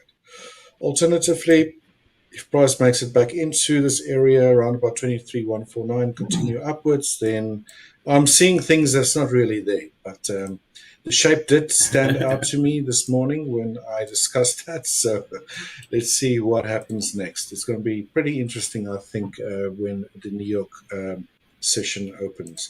So for those that do like watching the future side of things, you must also please stay tuned to watch our next round of coaches as they tackle the markets during that session. All right. Where was I? FTSE. Well, that was rude. Here is the FTSE. What's rude? Swiss Jap. Oh, Swiss Jap took my money. It's them Japanese pairs. I'm telling you, I've been having a very frustrating week thus far. I'm really hoping things clear up a little bit for me. But it is what it is. I'm just quickly going to talk you through the FTSE. From a path perspective or phase or Elliott wave perspective, I was counting it something like this. And we wanted to have a fourth wave complete a little bit lower down. With this move that we've seen now to the upside, I'm starting to think that we've rather seen this that could still extend higher, right? First wave, second wave, and that's the first wave of this third wave over here. Then the second wave, and then it sort of gives a leading diagonal 1, 2, 3, 4, 5 to complete the third, then perhaps the fourth, and then that fifth, right? So still expecting some sort of a decline at some stage. And even if we do get a considerable decline, I'm just going to view that as a potential fourth wave correction with more upside to follow at a later stage. So if you're proven wrong about the count, there's still some time to change it, right? Don't let your ego get in the way. You're going to be proven wrong, especially when you trade over and over and over again. So as long as you have the ability to try to adapt, then I think you're at least on the right track. If we drill down to a smaller time frame, there we go. Price came into that area of interest, a little bit of an overshoot above that upper median line. We had a decline lower, break of the structure to the upside, which looks like a five-wave structure. Again, slight overthrow into that area. And right as the candle closed, I don't know if my alert went off, not yet, but it's very close. We had a fair value gap here on the 15-minute time frame. We also have a change of character. You see how beautifully these green candles moved up. We have a bit of sort of like a hammer formation over there. Bearish engulfing that engulfs all three of these candles. Again, a fair value gap right there. So if we can make it into the fair value gap, let me just mark that up for those guys that are not familiar with what fair value gaps are. And by the way, if you don't know what it is, I can explain it if you want to. I'm just trying to get through the analysis here quick. So please ask there in the chat. This could be a classical type of a reversal formation. Again, not over the long run. Intraday potential short trade, right? And this is something I would like to get out of very quick if I can get a setup here. Price can make it into that fair value gap, I'll just be targeting this lower 50% dash median line, or at least a break of this low that started off this move to the upside. Okay, again, hitting that upper median line, change the structure, break to the downside with a fair value gap. So if we can get into it, there we go. There goes my alert. Don't know if you heard that. Well, only I will hear it because I've got earphones on. I didn't hear it. Yeah. Just figured that out right now. Definitely hear Michael's. Then just goes off. Yeah, I know. I was wondering, like, how do you guys hear mine? We don't hear yours. Yep. Yeah, how do I hear yours? I don't know. Mine, when mine go off, it dampens what I'm saying. I noticed yesterday. I had it go off, and it's really loud, and it muffles what you guys hear from my speaking. Okay. When I saw it on playback. So I don't really like this little doji here, but it is a fair value gap in my opinion. It would have been nicer if it closed a little bit lower down. Not a doji, but a pretty long tail over there. But yeah, let's see. If we can get into this area and get a rejection lower, then I'll potentially take a trade there. Again, maybe hopefully a short-lived trade, especially with how bullish things are. With a stop loss above this recent swing and target around about 9040. Right, so let's see. Not ready to execute just yet. Maybe that gives me quick time to look at gold again.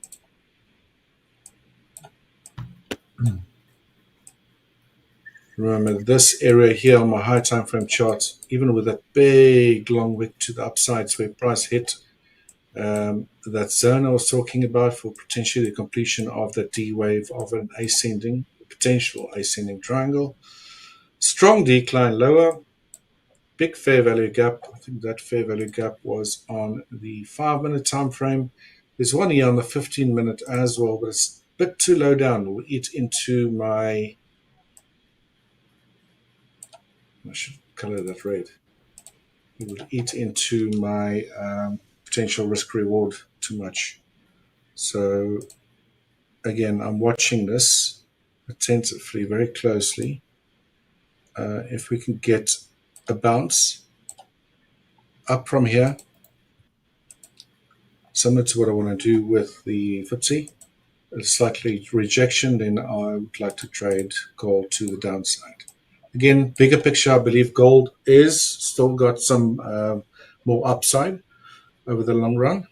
But over the near run, I was still expecting that decline and a potential E-wave. So this might all be falling in place, at least temporarily. Only time will tell. But I would like to see this retest before a break of this low that occurred at 1:45 a.m. Eastern. If we get a break of that, I missed this move, just too strong, and I'll have to sit on the sidelines. Story of my life this week. You identify these moves and they just go. Yeah, a little bit tough, but I'll pull it off at some stage. Pretty confident about that. Again, this is real trading, guys. We all do take losses. We all miss moves. It's going to happen. Absolutely. There's going to be wins. There's going to be losses. You just have to deal with that. So it is frustrating, and believe me, it will pretty much always be like that. That's why it's no point in, no matter how sure you are in the setup, to think that this one is definitely going to win. Because like Mark Douglas said, that's just not how it works. It could be a beautiful, pristine setup, and it's just your edge is there and everything.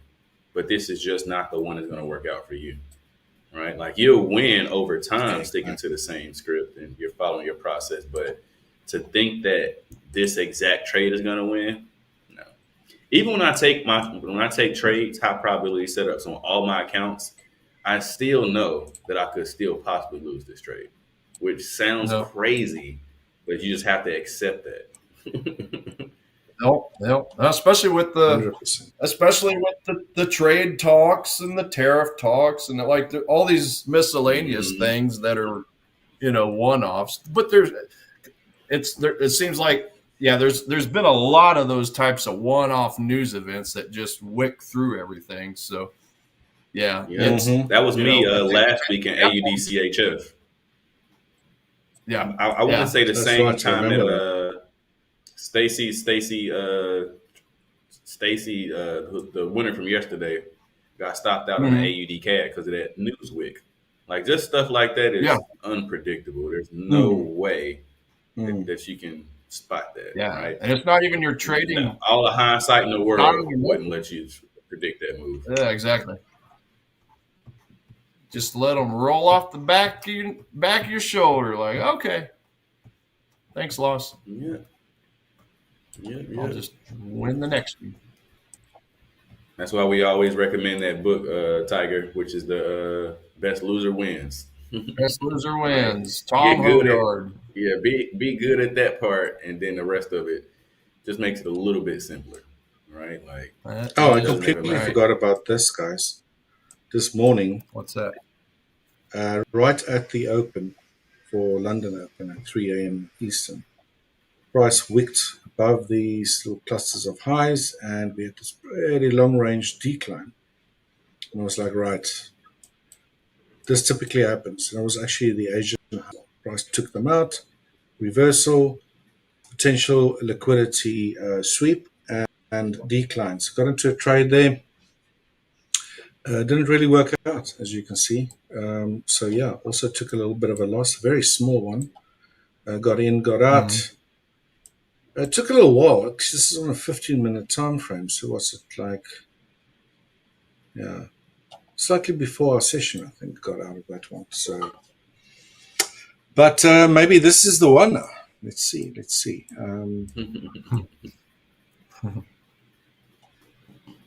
Hopefully I don't miss this now as well. Sometimes you just miss these things, and then sometimes they get into your areas and they just take their darn time. And it takes so long that you start questioning yourself. It's like, what's going on? And then eventually it gets going. But yeah. Stacy Trade says, I have it at take profit 3413. You're talking gold?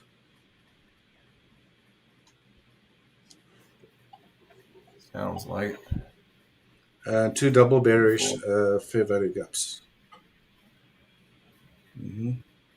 There's another one a little bit higher up here. But like I mentioned, I would like to see a pullback into the zone here. Give me a better risk-reward ratio. That's what I was going to ask you, Richard. So you got that fair value gap.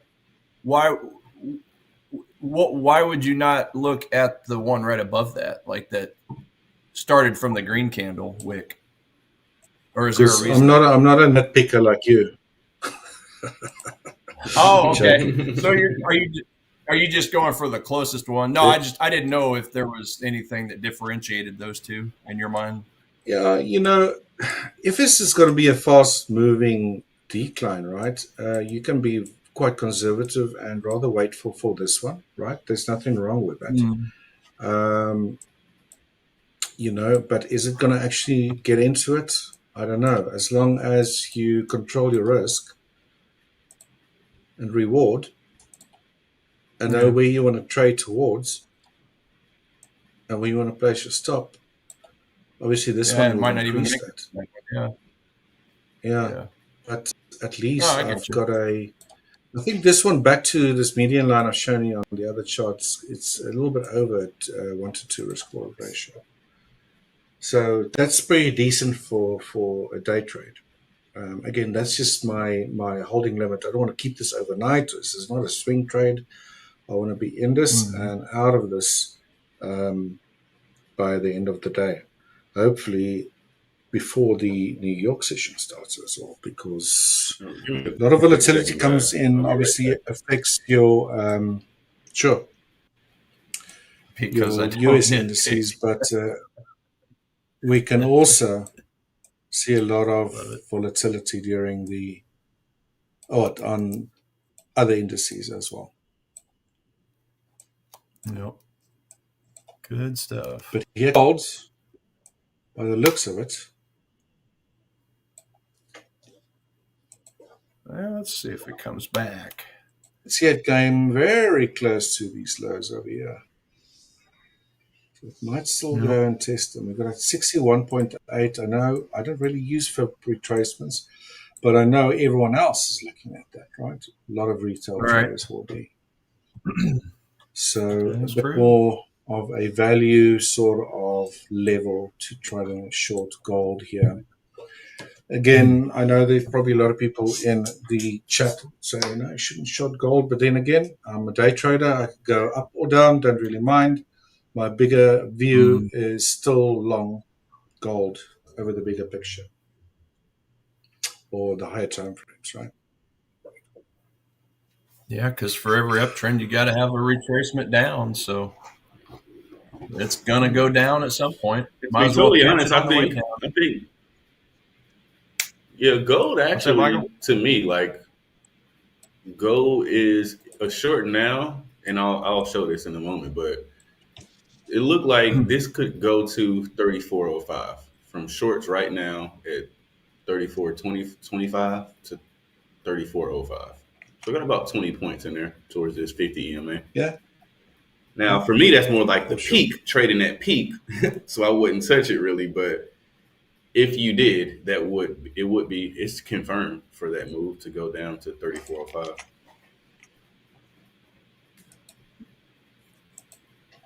So add alert again since I won't trigger it in case we get a test of that fair value gap. What am I doing here? Just get my act together, crossing up.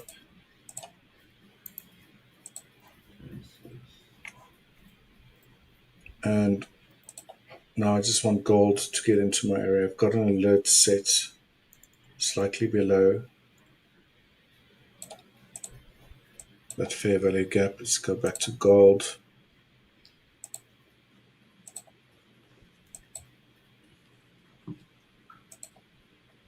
And if you're looking at a 5 minutes, there's another fair value gap lower down. The price is actually approaching right now. Yep. But, you know, I don't think you can really have, you can probably have rules. Which one should I take, you know? But this one or the one higher up? I would prefer the one higher up. Since gold is, you know, pretty strong bullish trend. Oh, same thing with the FTSE, I suppose. But, yeah. Let's see what happens if it hits this lower fair value gap. Ideally, like I said, I would like to get into this upper one. Got an alert set slightly below that. Yep. And hopefully it happens during our session. Yeah. Wasn't it yesterday as well, remember? But we had 15 minutes left when gold all of a sudden decided to lift off. And I just missed that entry. But, you know, I think the worst thing is I would have taken, what was it, a 1 to 2 ratio on the, I think it ended up running like a 1 to 10 or 1 to 12. I don't know what's worse, missing it or missing one heck of a move like that. Right. Freaking hate when that happens. It's like, are you serious? Yeah. Some of a beach. Right. So let's see. Well, that's what the Nikkei did to me.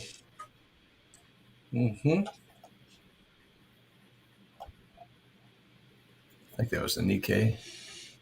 Yeah. If I had to get in down here somewhere, yeah, the risk reward ratio is not great. You know, you could potentially, another way to, rather than position your stop loss above a swing, high or low, you can also place your stop loss above the first candle that created that fair value gap, or the start of the fair value gap. That's another way to do it. But, I prefer to be above here. But anyway, I think if price comes all the way back up here, it's just going to continue higher anyway. So, let's see. Right. Yeah. Yeah. Plus, that's a supply zone candle too. Mm-hmm. Right above it. Good area. Got an inverted fair value gap over here on this guy. Do you look at that as a confluence with the one? Yeah, you can do that. And quite often where they sort of like overlap, that could potentially be an area to get short. Mm-hmm. It's just an indication that you actually, might be getting, or, price is getting ready to reverse lower, or the next move lower has started, whether that's corrective or a start of a new trend or whatever. In this case, obviously don't think it's a start of a new trend lower. We're just assuming that we have a little bit more downside potential, and if that is the case, then we would like to take a small piece of that cake. Right. Cake. I want my cake. want some crumbs. So not even asking for much.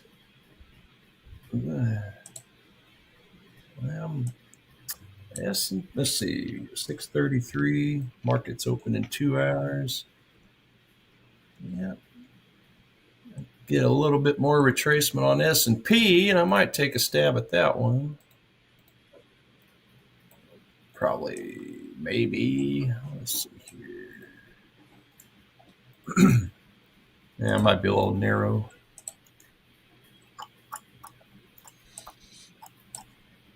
Although, CAD yen is going to end up coming back the other way. We're going to go through setting up again. CAD yen? Oh, your trade. Yeah. Mm-hmm. They so sneaky with this type of stuff. So sneaky. Sneaky.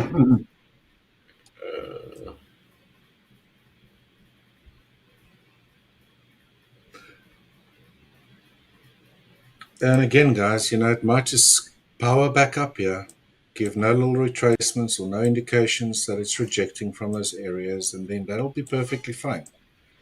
Then I was wrong.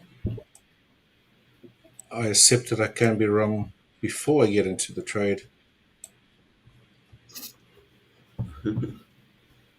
I think you're right, though, because on those smaller time frames, even though it is giving me a bullish signal, yeah, it's still it's not as crazy to go, I guess, anti fundamental, on the smaller time frames, because it's naturally going to ebb and flow anyway. As much, in other words, I would do it on the smaller time frames like that, but not the larger time frames for me personally. But yeah, smaller time frames, it's going to ebb and flow up and down anyway. So, and if you really want to be careful about this, just to show you another way that you can enter this it's let's say you do get into that area there. Look, this was a pretty strong bounce back upwards. There was a bullish fair value gap, and now they're all over the show, right? That's how price reacts when it actually reaches them. That's important. So if, let's say, you still want to go short, but you're not sure, you could, for example, wait for price to reach that, or even the one that it's in right now, because it's another one over here, right? And let's say you get a move lower from here, or from that upper one, and this bullish fair value gap then gets broken, then that's a little bit of a later sort of, I won't say 100%, but a good indication that, yes, the next move lower has started again. then depending where that swing came in, you can then go position your stop above that, you'll swing instead, if that makes sense. Yeah. Yeah, because it's strong enough to get through it. No, that makes sense. Yeah. If it wasn't strong, it would turn around and reverse potentially. Yeah. That makes total sense. Yeah, so right in the middle. You see shorts and longs. From my point of view, though, I would want it to come to, go to, again, come down so you can catch that short and then ultimately make that pattern off the 50 and go long. That's what I would be looking for. I would only take the long trade, not to the short side, but it is there. Mm-hmm. Oh, yeah. I mean, that might be a good target to short towards if I was going to pull this off.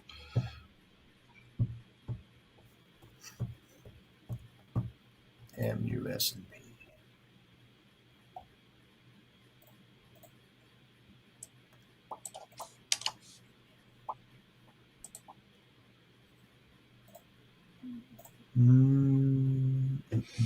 No, hurry up and wait. Yep. Sitting on the hands. Sitting on my hands I just too. don't like how it's bouncing here either. But let's see. So I got either the FTSE or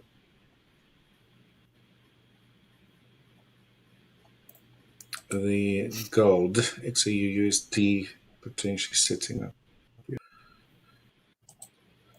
Would be nice if you get a nice little sort of a zigzag into an area. Mm-hmm. It just raises the confidence a little bit, rather than a straight back up again. Yeah, which is what I we're seeing agree. here. That's what I like to see too. I like to see that manipulation. Because we are in a strong bullish trend, right? So trying to go counter trend here, I would really like to see as much evidence as possible that we might likely still get another leg lower. And this is just one straight move up. I'm not really comfortable with that. I'll be 100% honest with you. Agreed.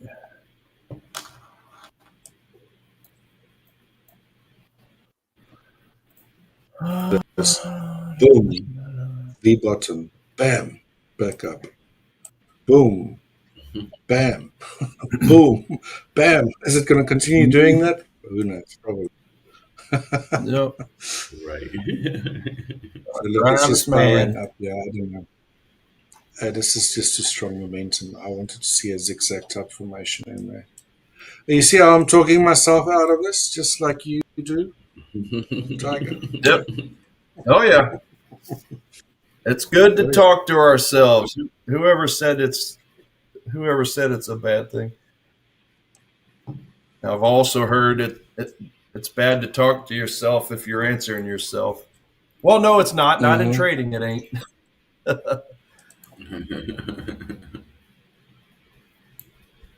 It's okay to talk to yourself. We're doing on time there. We still have, about half an hour or so?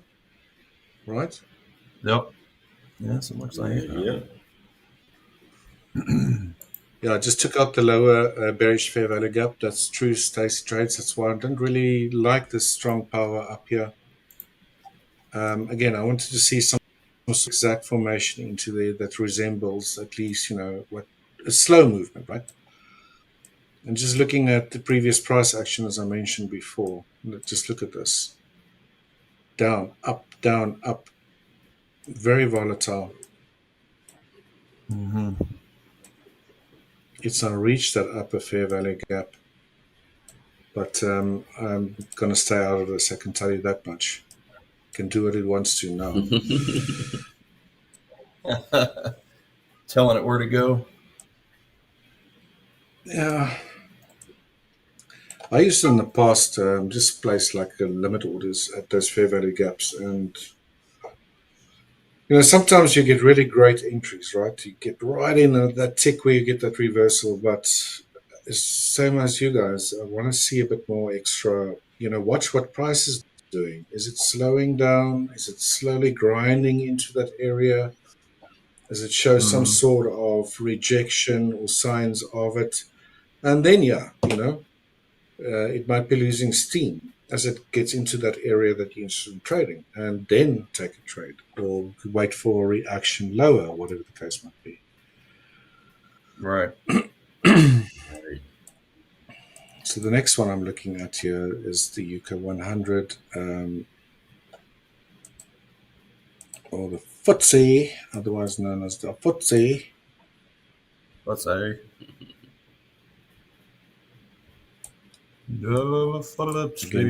Price structure. That's a nice move right there. Yeah, nice structure right there. You got the M top, you got the break, you got this slight retest of that area. This is really nice.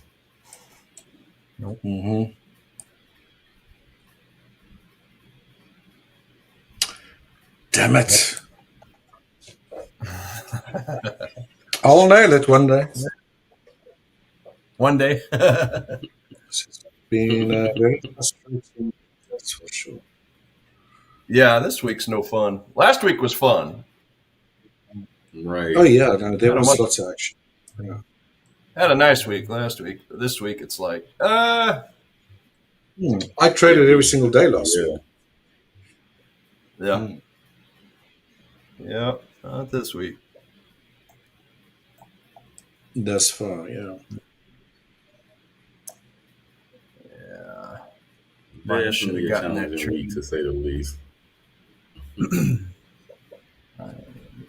That's true.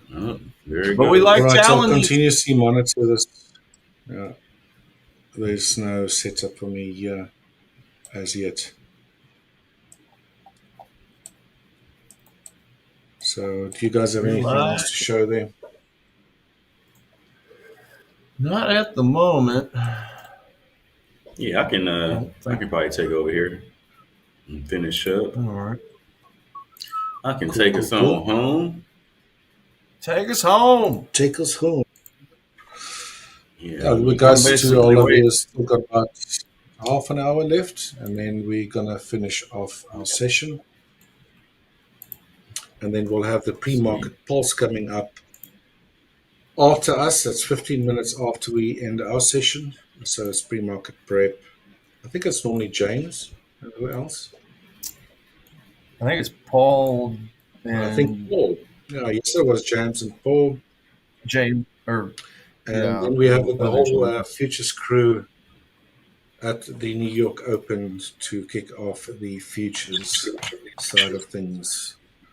The four horsemen. I'll be very, very interested to see how the futures react, especially the indices that they trade at the Open today, especially after that decline of yesterday. So, yeah. They all trade very similar. It's interesting to watch.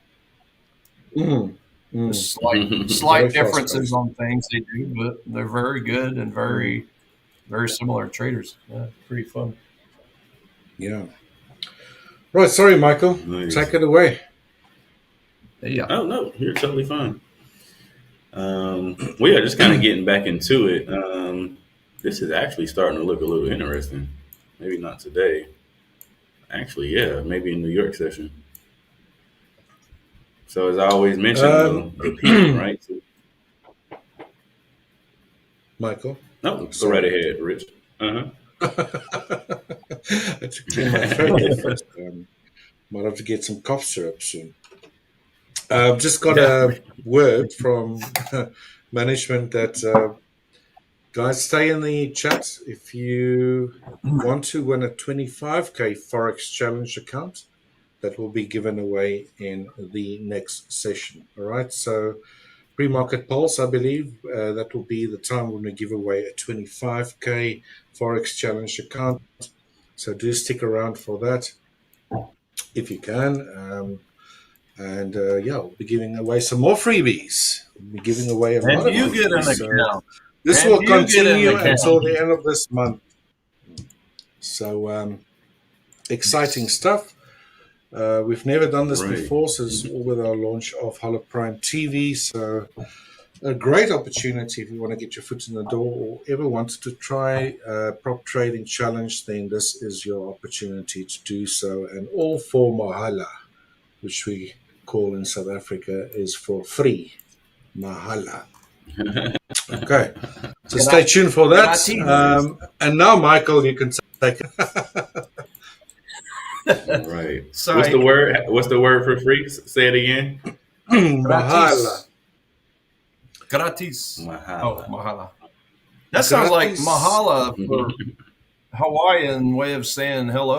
And Afrikaans, which is my home language, it's gratis.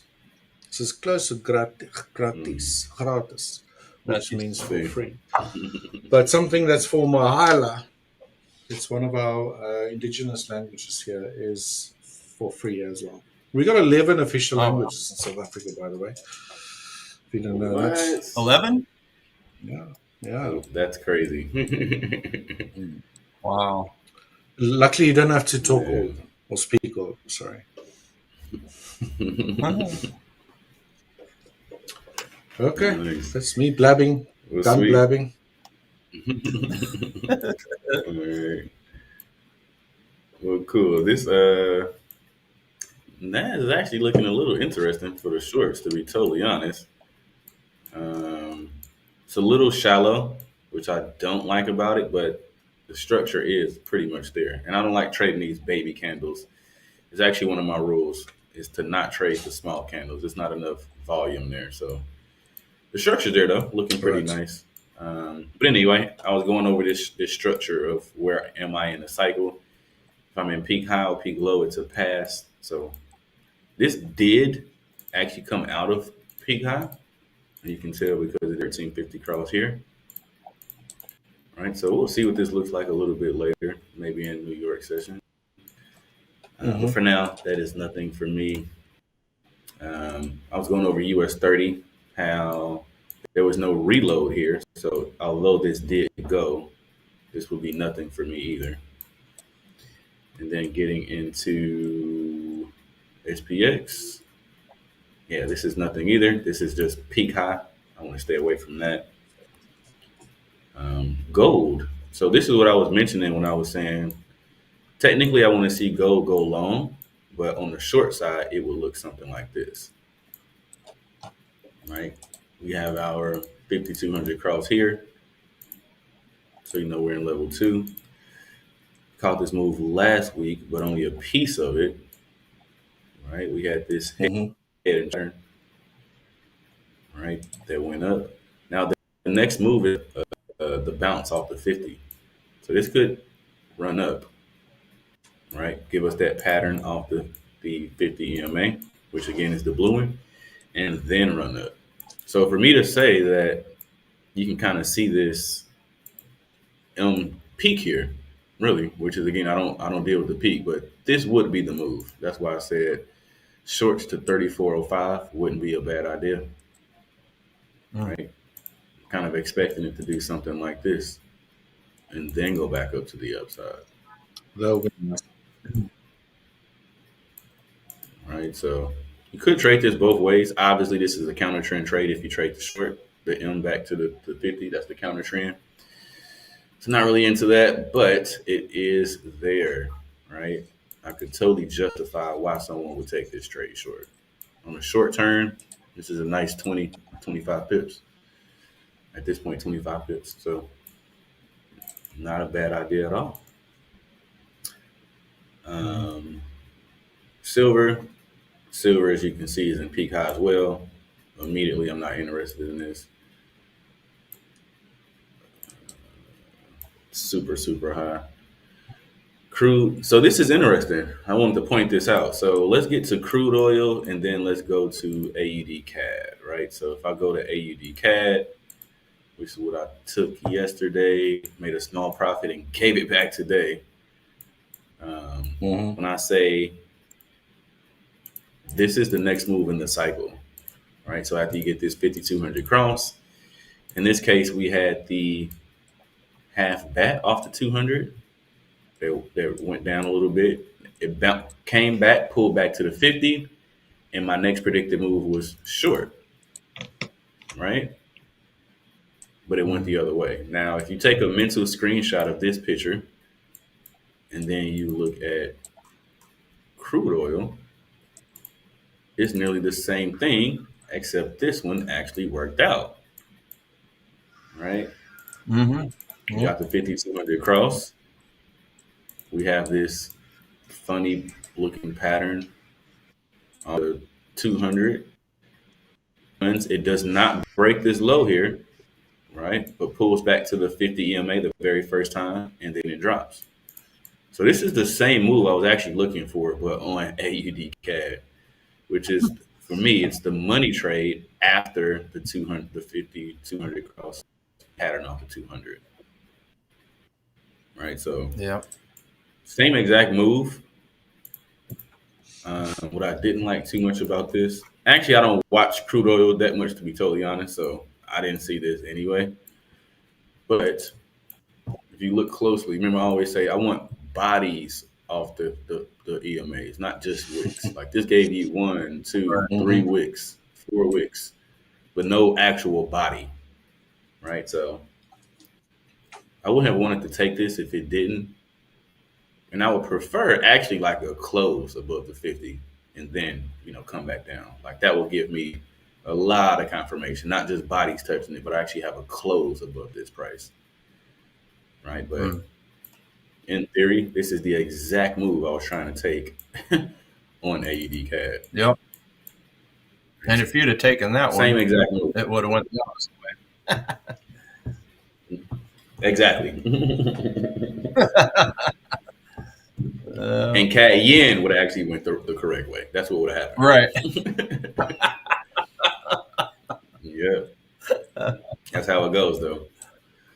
That's the but way again, it all comes down to kind of how you mentioned earlier, Tiger, how you were saying, even when you do miss trades, it's still good to see it work out, right? Like, yeah. So when I mentioned earlier today that CAD yen, even though it didn't set up,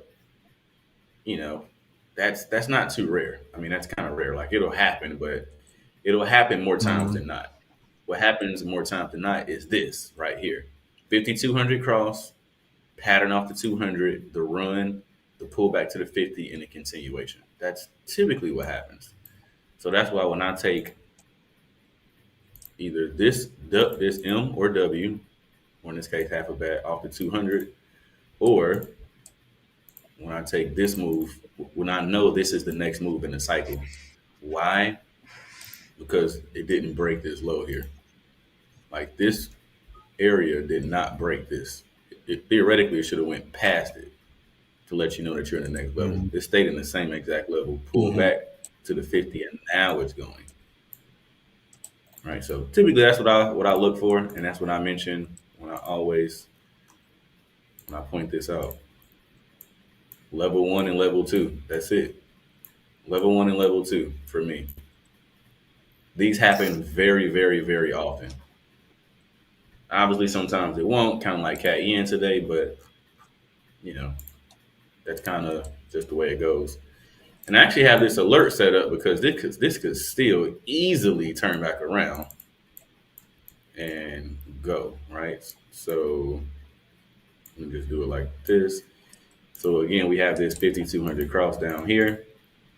As I pointed out earlier today, once this happened, price has not touched the 200 at all until right over here. Now this is starting to look more like a head and shoulders pattern. Right, we got the left shoulder, got the head, now we got the right shoulder. We're going to close above this price here. Stop still go in the same spot below here. TP's up here. This will still be a nice risk to reward, 1 for 1.5. So this trade is still very, very much in play. And if it does, and this is something also that I really like about my strategy specifically is I don't really like overtrade. I kind of can't in a way because if the setup's not there, it's just not there. Like it would need to literally roll back over and confirm again for me to take it for a second time versus me saying, oh, it's still long. I know it's long. I'm gonna just jump in now and get me a better entry. That's not good because this could easily just never set back up, right? It could easily do something like this and drop. Now you're looking crazy. Like, Yeah. I took that trade twice and lost on both of them. You take it once when it confirms. You take it a second time if it confirms. There's no third time though. The way I trade mine is 2 strikes and you're out, not 3. 2 strikes, yeah. Yeah. Same, yeah. Yep. You don't get a third shot. You shouldn't lose 3 times in the same setup. That's actually kind of crazy. Like for me, you only get I agree. 2 legs, right? So I'm not trading the first leg. I'm trading that second leg, or I'll trade that third leg. And again, this is after. In fact, let me redo this. This is after the peak has been set in, right? Because you'll get something like this sometimes.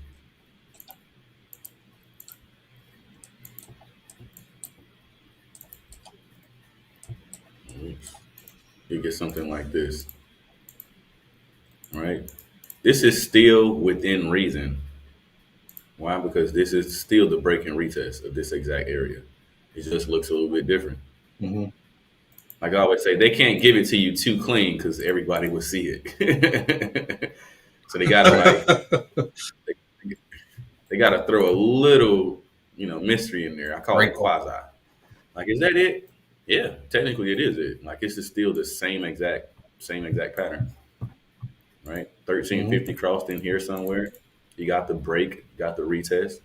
Now the retest is just going to look different every time. It can't always look like an M. It can't always look like a half a bat. I'm sorry, it can't always look like an M. It can't always look like a half a bat. It can't always look like a head and shoulders. But it can look like one of those 3 every time. That's for sure. That's actually all they have. Right? Like, I was taught, and I've seen, throughout my career that they're great. Don't get me wrong. The market makers are great. Like, they know exactly what they're doing. They can manipulate price, distribute the process. Like, they got it down pat. But once you know all of the tools that's in their arsenal, so to speak, that's kind of all they have. They can only throw so many, things at you. It's like a basketball player being really good. Yeah, there's nothing new. It's like someone, let's say, for example, we all know Shaquille O'Neal. As dominant of a player he was in the paint, they knew that they had to foul him. Let him go to the free throw line because he'll probably miss. Yep. He had the taco neck syndrome, remember? Yeah. Like, that was not his thing. Taco. Yeah. Taco Bell commercial when he ate the tacos and it helped him make his free throws. Yeah. So that exact way of thinking, right? Like, they only have so many tools. And what I would say is throwing you the pattern, but making it look different. Another one will be the spread when session changeover, when they can, widen the spread and take you out.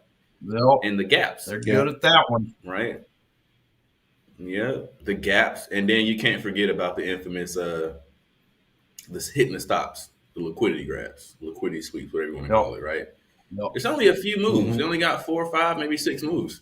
That's really it. If you can avoid those traps, identify where you are, it's kind of hard to get too messed up. Like, I don't know. That might be a good video to make. Or a short or something. Yeah. For the channel. That's a good one. Maybe I'll do that one. Yeah. Talking about the traps, yeah. But yeah, you're right, though. You're absolutely right. Because once you learn those plays that they do, I mean, it's just nothing more than riding their coattails. I mean, I say it all the time. Yeah. Manipulation is how they have to get into their trades. I showed that example yesterday on the accumulation and distribution. I mean, they have to manipulate accumulation, big, gigantic manipulation, distribution. Manipulate. I think the other term is like they like to engineer above low ranges. Then they go grab it. Can't offload or get into trades all at once, so they have to use the opposite stop losses, right? There's always someone else on the other end of the trade. Yeah. Yeah. Matter of fact, Yeah. I'm going to draw something pretty cool right here, right? So Please do. Yes. I And love please chart art. include some emojis for us. This is our last. I don't know how they did that yesterday. Session. When I seen that, I'm like, how did they do that? It's on the it's that platform they're using. Oh, the X platform. It's got a really nice. But I think the one you're using there as well. There next to the smiley face below the T, you got quite a lot of. Oh well, yeah, that's true. emojis Yeah. to choose That's just from. the smiley, Mhm. Michael. It's this Mhm. under your T, under your font. It's the smiley face. Drawing tool. Yeah. Far left. There we you go. Scroll down. Oh wow. Unicorn as well. I didn't even know that. And then you Learn got, if you something scroll new every clear to day. the bottom, Okay. yeah, I got something. scroll clear to the bottom. Right. Then you got the cheese over here, right? Oh, see, Now I so didn't you even wanna know they get had the cheese. stickers. Do they have cheese? Right. They probably do. Oh yeah, they got cheese. For sure, they got cheese. I cannot spell for nothing, guys. I'm gonna put accumulation.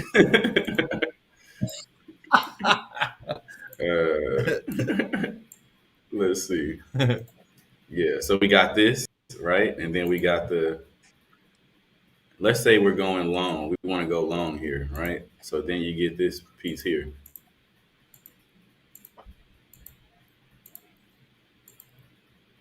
Whoops. This is what it looks like, right? Because as soon as they come out of this box here, this to me is manipulation. Oh. Right? Yep, that's it. And then, of course, once they pass back up to this part, this is the D. This is the pattern. This is the entire business, no matter where it is. This could be any type of time frame.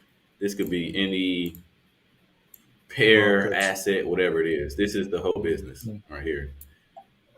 Right? From 5 o'clock, from 5 Eastern, right? And come 12 o'clock. They accumulate in this phase. They're like, all right, we're gonna go long. All right, before we go long, we gotta hit the stop low. So this is the manipulation. Everybody got their orders below this price. Sure. The breakout. Everybody think this is the breakout. Right? Sometimes they hit both short. sides. You know, your upper line, they hit the upper line, then they go down, and then they go up. Yeah. It happens a lot. Yeah.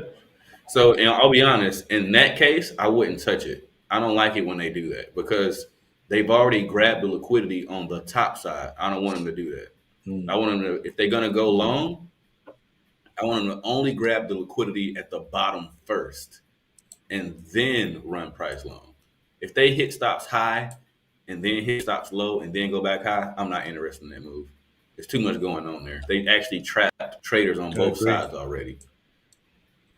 Yep. Right? It's kind of like when I mentioned when they touch the 200 first and then go back to the 50, then touch the 200 again. That's too much action. Right. They got traders trapped on both sides. In this particular example, they only got them trapped on one side, and that's what I want. It's to only see it happen on one side.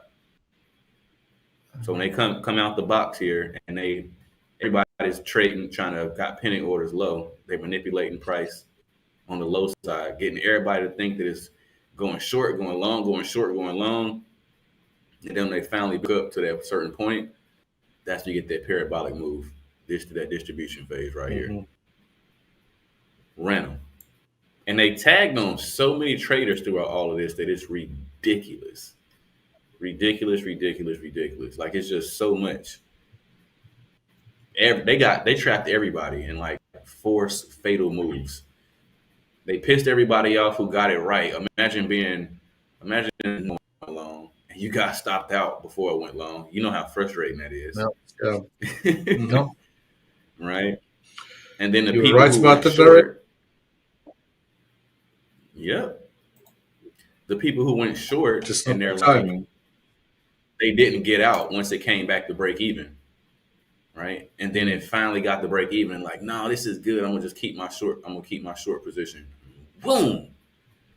And it's happening so fast that they don't even know what to do. Like they're in a frenzy in that moment.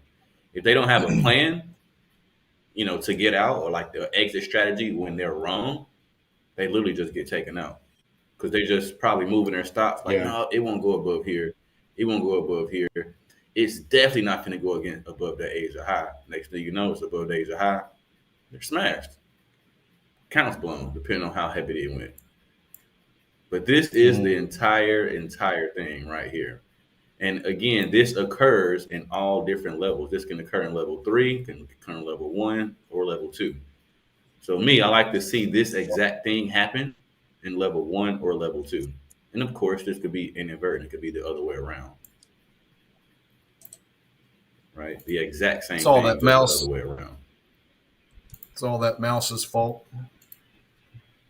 Oh, right. He didn't trick them. Yep. I did check. That- There's right. actually a block of cheese there somewhere. Oh, it's a block of cheese in there? Let me see if I can find it. Yeah. Yeah, it's in there. If you go to, I think, Just up top, you can scroll click on the up. food icon. The food icon Yeah. up the very, And very then top. it's on the Like little- fourth row from the top, second on the right. You see there Yeah. where you got it's on Food time ingredients. now, and then there we go. Oh, I do see it. There you go. Fourth row from the top. Yay! Right. Like a bunch of school kids here playing hilarious. with emojis. That's right. I'm gonna start. I'm gonna Right. start prepping my charts with this stuff, y'all, before streaming. It'll be good. I'll be looking at Euro Japanese yen after the stream ends because it doesn't look like it's going to hit it, but I'll be definitely looking at a potential buy on the Euro Jap. Just bullish score of a 5 and kind of trying to get down close to a 2-hour demand zone. So that'll be what I'll be watching. Nice. It's about 20 pips away right now, but yeah, about 20 pips away. So be looking about 171.26. There we go, guys. Yeah. Who Moved My Cheese? That's another good book, by the way. What? Who Moved My Which Cheese? one is it? Who Moved My Who Cheese? Moves I think My I Cheese? heard about that, but I never read that. Yeah, I think I Okay. got a copy of it. No, it's a really, really good book on. Yep, there it is, right there. Yeah, it's a really good book on just kind of like people skills and thinking, like business type book. It's really good. Spencer Johnson. Uh-huh. Awesome. Mm. Who Nice. moved my cheese? Yep. We won't hear from Michael now for a while because he's busy with his chart out. Yeah. I'm surprised they don't got no sound effects. Oh, play. Yeah. That'll be cool. Squeak, squeak. Come on, guys. Yeah, All Welcome right, to the guys, we're circus. approaching the last 5 minutes here. If we got any questions from our viewers, please do ask. We've got 5 minutes left. The pre-market Anything. pulse will be in about 20 minutes from now. And as I mentioned earlier, if you just joined, though, however, we got another 25K Forex Challenge account to give away. That will be during the pre-market pulse session, right? So please do stay tuned for that. We'll be continuously giving out freebies of these accounts until the end of this month, right? Celebration of Hola Prime TV's launch. Really excited to have you guys in the chat. Keep on coming, keep those comments going. And remember, if you want to take part in the draw, you need to subscribe to our YouTube and Instagram handles on both our Hola Prime TV and Hola Prime Global accounts. Please keep on commenting in the live session and make sure your email is in your YouTube bio so that we can contact you. Very, very important. If we do draw someone and we can't contact you, then we'll have to give it to the next lucky winner. So make sure that you follow those steps. Again, that winner will be selected live and it will be done during the pre-market pulse session. Again, a 25K Forex account to be given away. We gave another 10K Forex account away this morning. And that was to Playmondo Bricks. Again, Playmondo Bricks, if you're still here, congratulations. Wish you all the best and I hope you enjoy your prize. It's the summer version of 12 Days of Christmas, right? Summer version of 12 Days of Christmas. Awesome, awesome. And we still got a whole full week almost left next week, right? So, yeah, keep on coming. Keep on checking us out. Just real quick, we do have home sales coming up in a couple hours for the dollar. And then, of course, once again, Governor Bullock flapping his lips at 10 p.m. tonight. So that's really all that we got left, catalyst-wise. And fundamental. I recognize Eric's name there in the chat. I suppose you only woke up now, Eric. We've been here since London. We've been here for 4 hours, man. Here we go. We're still going strong. You're welcome, Playmondo Bricks. Again, guys, if you just joined, make sure that you check out the pre-market poll session. We'll be giving away a 25K Forex account. We've been giving away loads of prizes. Again, follow those steps needed to participate, and hopefully you'll be the next lucky winner. Eric says it's barely 6 a.m. and you're already here. Ooh, yeah, we've been here for quite some time. Actually, 4 hours in already, right? Actually, more than 4 hours. So, that's how we roll. And we'll continue rolling into the pre-market poll session as well as the futures session. Please stay tuned for those coaches as they take things away for you guys and navigate those markets. And from our side, I believe we've reached the end of the session. So again, thanks very much for those who attended, participated in that lucky draw. If you're only joining us now, stay tuned for the next lucky draw for the next session. And best of luck from our side. Coach Tiger and Coach Mike, I'll have a fantastic rest of your day. And peace. Absolutely. Safe trading. Absolutely. Good stuff. Take it easy, guys. Cheers, guys. Have a good one. All later. Bye-bye. All right. Hola Prime. Trade